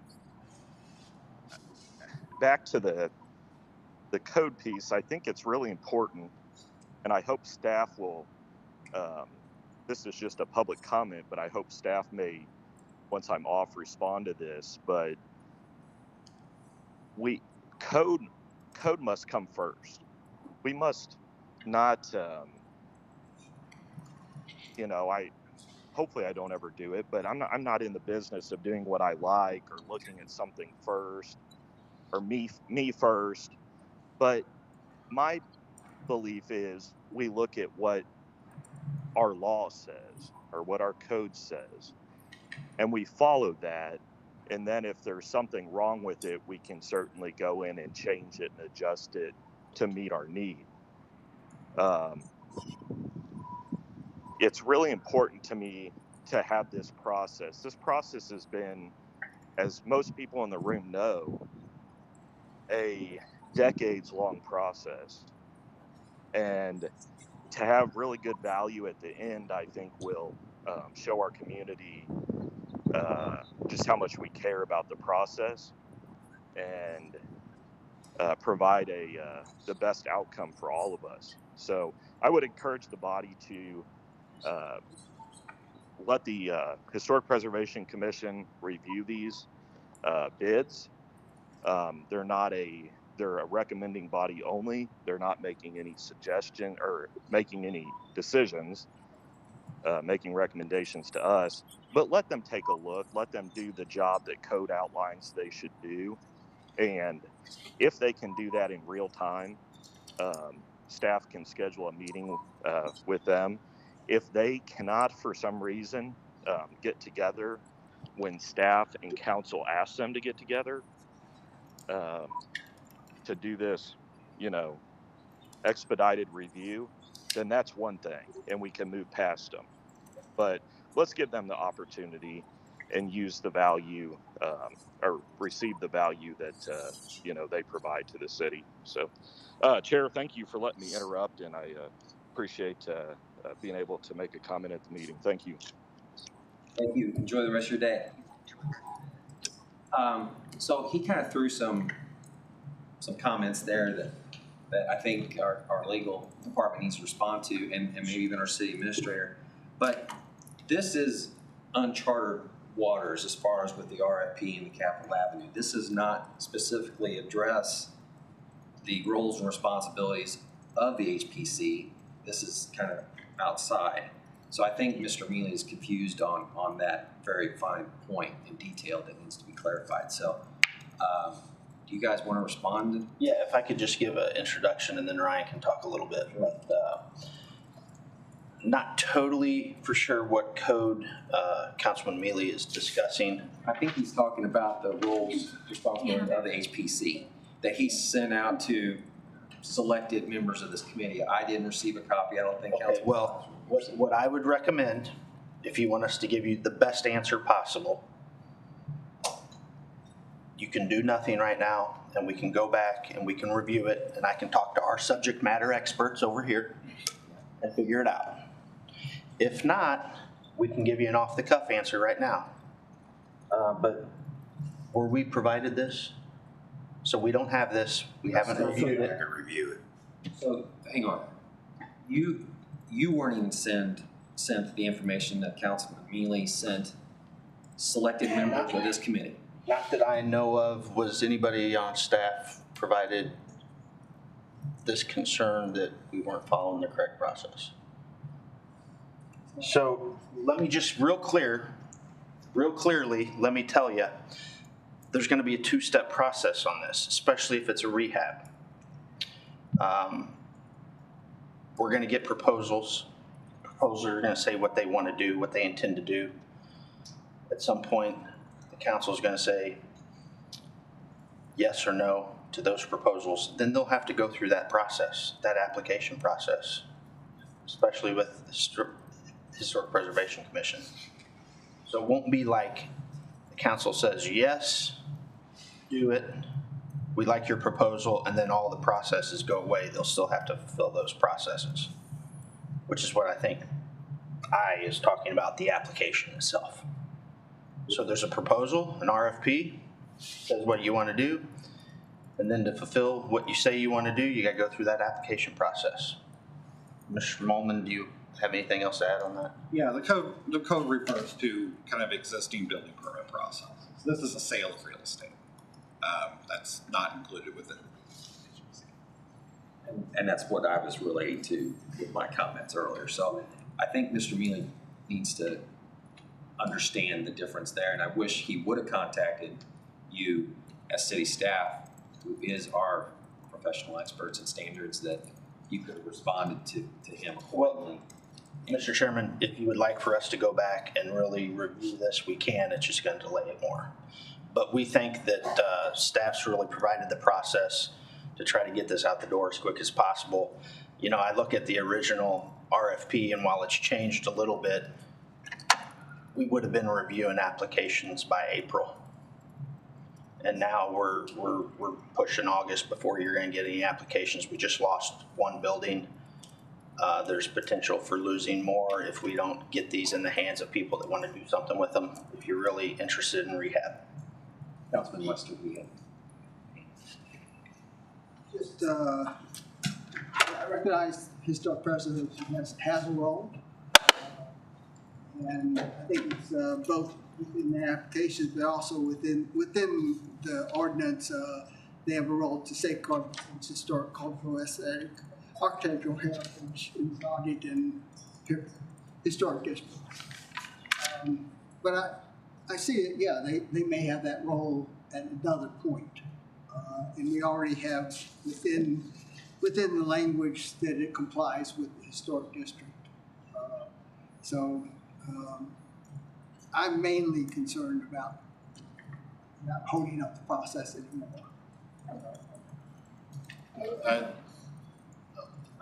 Go ahead. So I'd like to say that it's probably best that we proceed with this, and that historic preservation has their role in the actual application process, part of the event, versus up front whenever we're talking about purchasing. So I think it would be good to expedite and get that section over down the chain where it actually belongs. So to make sure I understand, that's where some of us on the committee had a compromise of having some representation from the HPC be a part of the initial rollout of proposals to the council so that we can all move uniformly forward with this process. Is that what you're comfortable with? Yes, or their liaison could represent them as well. I would be comfortable with they've suggested two members who have specific expertise. Yeah, so since the language has already been proposed by staff, I am operating under the assumption that staff has acknowledged that that process is appropriate. So just to if I may, what I think Councilman Mealy is referencing in the code as the responsibilities and duties of the Historic Preservation Commission is an application once you have a historic district, a local historic district. You can, a National Register district, you can have one listed and then turn around and demolish the whole thing. There's no preservation police hiding in the bushes that are going to jump out and say stop. The teeth of historic preservation is on the local end. So when we, as a community, decide that we're going to have a historic landmark, which is a standalone building, or a local historic district, the next step is it historic? And then that next layer is we have to produce design standards that allow the Historic Preservation Commission to pick what activities are you doing on your structure? Is this appropriate for design review? That doesn't apply for buildings across the city. It just applies to places that are already declared historic on the local level. So because this area is through the zoning code, is a conservation overlay, that's not a local historic district, that's an overlay. Even though they behave very similarly, they're not the same. So it'd have to go through planning and zoning. So I think that's, there's different layers and mechanisms for something to be historic, and I think that can get murky when you're dealing with different tools. And the idea to have two representatives sit in on the closed session came from HPC. So the body did not have a quorum. It came from the HPC members through emails, through conversations in person, through contacting me directly. So the two that were proposed was Brad Schaefer, who is an architect, and Tiffany Patterson, she's currently the director of the Missouri State Museum, but she used to work for the State Historic Preservation Office doing tax credit review. So you would get the technical expertise of an architect, and then you get the technical expertise because these properties would be eligible for both federal and state tax credits.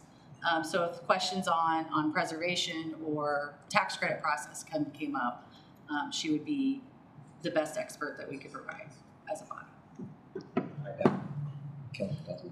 While I understand the attachment of the two members to the closed session definitely concurrently expedites the process, that decision can't be considered a binding decision from historic preservation if they didn't have a quorum, correct? Not as a body. And I think that's what she's communicating, is that it wasn't a recommendation from the body, it was from individual members who had come to the meeting prior to the quorum meeting. So basically volunteers. Members of the commission. I do share some of, for Councilman Holton's comments, the ongoing discussion of openness and transparency, having a process in place. If they didn't have a quorum, they can't necessarily say they made a recommendation.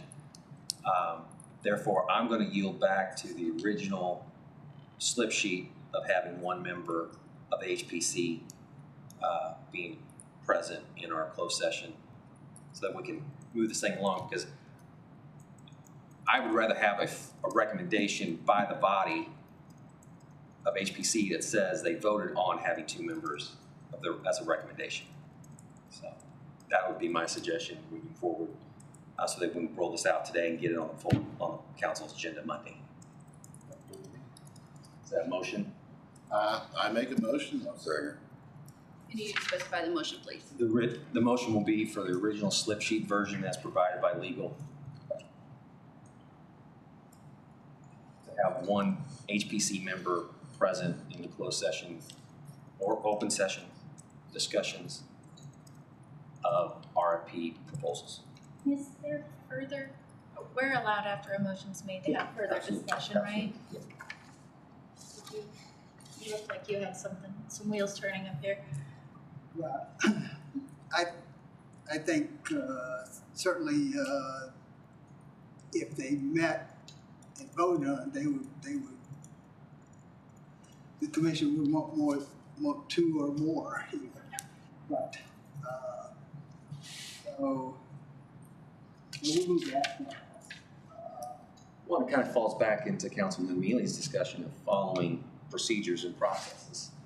And if they didn't have a quorum, that's not really an official meeting. I would leave it up to our. Why was one recommended when that from legal? What? Where did this language? This language did not come from legal. This language was drafted by legal at the request. So where did the one come from? It came from a discussion that we had right after one of our Public Works Committee meetings, and it was a suggestion of me, and I communicated. Okay, so I mean, so it's you have that, and you have then discussion. So none of it's from a other than it's in the process. It is a formal process in the sense that it is being presented in the packet. It was sent out last week. But I see it no more than suggestion from you or suggestion from a couple of members of I mean, they're both suggestions. It's not from a formal, it's not from legal. It's not a position.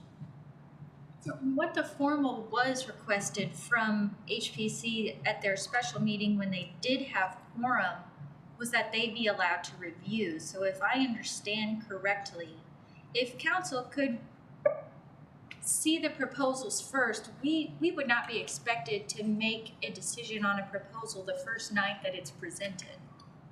That would be highly unlikely. Right, so then there's still gonna be some time. So then council could dictate that HPC has an opportunity to have a special meeting after the proposal where they can review the proposal, get it back to us before we are expected to take action. And if they cannot do that, then they cannot fulfill their duties. But if they can, then I don't see much of a delay. Now, if they cannot fulfill their duties by making quorum, I would understand that they might forfeit their ability to review. The concern that some of us had was that the HPC shouldn't be allowed to see proposals before the elected body representation of this community. So in mine, they're not. We would see it first, pass it to them for review before we make a decision, and then they send it back. But if they, in that meantime, before we make a decision, cannot call a special meeting, cannot meet quorum to make a formal recommendation, then they forfeit their ability to do so. But that is a concern though too, that we don't want to stifle their participation. We want to give them the opportunity, so let them walk alongside us through this process with their representation. But we are, by pushing the proposals back to them after we see them first. And then it doesn't sound to me, if they are able to meet quorum and make a formal recommendation for we are expected to take action, then I think that this accommodates everyone's wishes. We get to see them first, they get to participate as a full body, and we're not delaying it. Now, if they cannot come up with a full body in the meantime, then that forfeit their ability to do so because we're not going to delay it. And now, again, we gotta look at this as an economic development proposal in a sense that we don't want to. We want to make sure these are taking into consideration during a closed session process with HPC as well. So Yeah, HPC was advised that any review of proposals would be under a closed session under the Sunshine Law, 610-0211. So with the understanding that we get to see the proposals first, then we kick those proposals back to the HPC for their review and possibly recommendation. What's your, do you see any concerns with potential delay? City Administrator? It just seems like we keep moving the target here.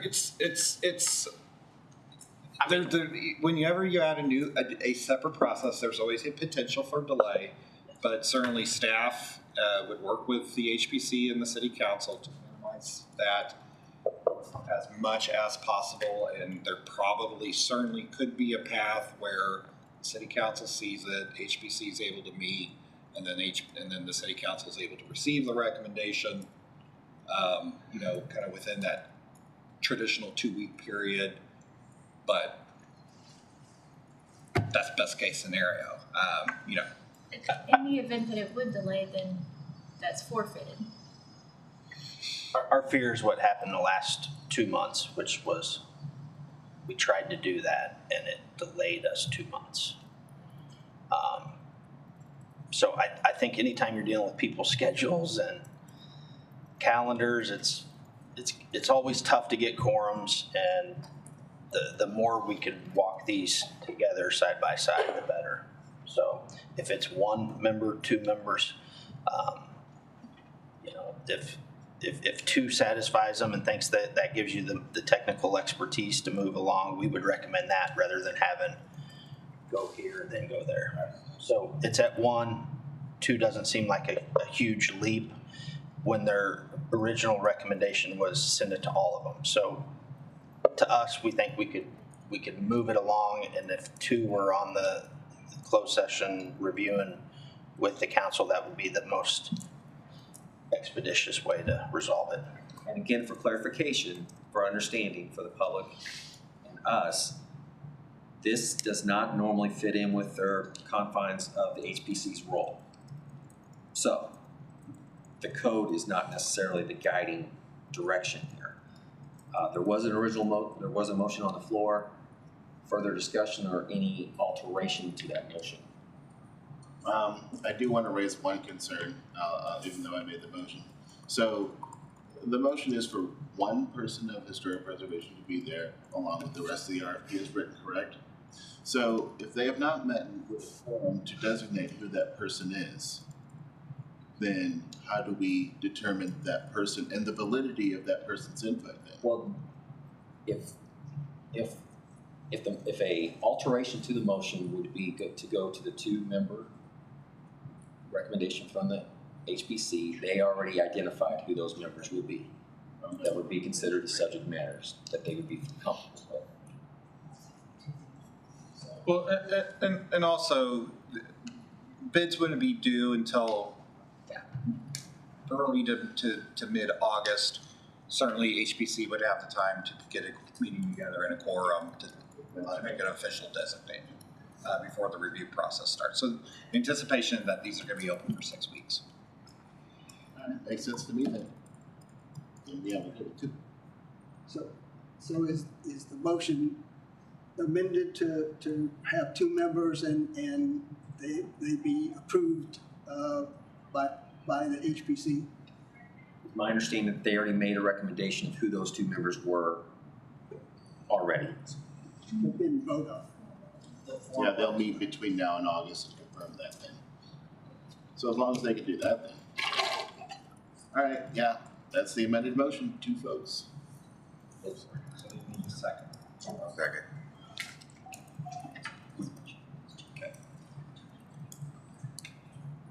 Busselton, Aye. Joe, Lester, Aye. Spicer, Spencer. Aye.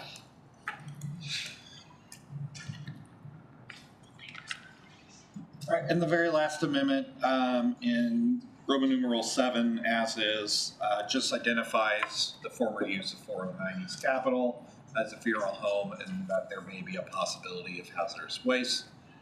That would be a responsibility of whoever buys it. That is all of the recommendations, both from the HPC and Going back to the evaluation criteria, will it be added supplemental or another? So as far as financial commitment, financial ability, and timeline of the proposal and project. I'm sorry, I don't understand the question. Will there be part of the evaluation criteria for the proposals that are submitted that we have a firm understanding of what the expectations is as far as the financial commitment, that they have the financial, that the proposals have? Right, yeah. So I think, going back to page 4, that details the type of financial information that the proposer needs to be provided. If a proposer fails to provide that information, the city council can do with that what they may, but I would say that is a demonstration that they are not financially capable and not provide that type of information. So the evaluation criteria is the city council can take all the information that they receive, evaluate all of it, make the appropriate value judgments, and then make a decision. Is there a part in this that I haven't seen, and maybe I just overlooked it, that once a proposal has been voted on and approved by the council, that there's an immediate start date, time period? No. So the way these things work is, so the city council selects, and then that essentially what that gives is instruction to both the staff and the proposer, get an agreement together that will formally, through the land records, make a real estate contract. So we put together a real estate contract that doubles as a development agreement that says, okay, we're going to sell this to you. It's going to be for X price. And as part of the consideration, you're going to do this proposal as you outlined to the city council. If you cannot do this proposal, you have to tell the city council, and subject to forfeit of the property. Also financial guarantees, very similar to what we did with 413 and 419. So there are lots of performance and financial guarantees included in those contracts. We would expect to put everything here to make sure that people aren't proposing next and then doing, green. So just want to kind of reiterate. So once the selection happens, that's not the end of it. We're going to see a lot of this over the next 4 to 6 months. Take into consideration that things do sometimes go wrong. There are flexibility mechanisms in those agreements too, to say, I need to amend my plan from what we talked about to something a little different. Yeah. Okay. Just as long as there's some flexibility, because I know things go wrong. Yeah. So the timeline where, what Mr. Noah had suggested, where we kind of make sure we get some speed behind things, would come at a later point, not at this point. The timeline is set forth in the RFP. So the timeline is that if the city council were to approve this on Monday, we would get it out by Friday. So June 21st, 6 weeks on the streets, and then proposals would be due by August 2nd. Well, I mean timeline for the person awarded the bid. So development agreements would have timelines in them. It's going to be dependent on what the project is. Okay, so that's not here. It's not no, absolutely not, because you can't really set forth a timeline. And actually, timelines are part of the evaluation criteria. Just for example, if you have two people that are essentially proposing the exact same project, and one says I can get it done in 18 months, the other one says it's going to take me 5 years. That's part of the consideration. But we really can't know that on the front end. Chair would entertain a motion to formally approve the draft. There's a motion on the floor, right? Oh, Yeah, I was gonna say, then we vote on that. we voted on that. Yeah, we did. Make the motion. I'll second it. Okay. So, So that's different from what we just voted on before? yeah. So Angie, this motion is to accept the draft amendments to the RFP as amended by the previous motion.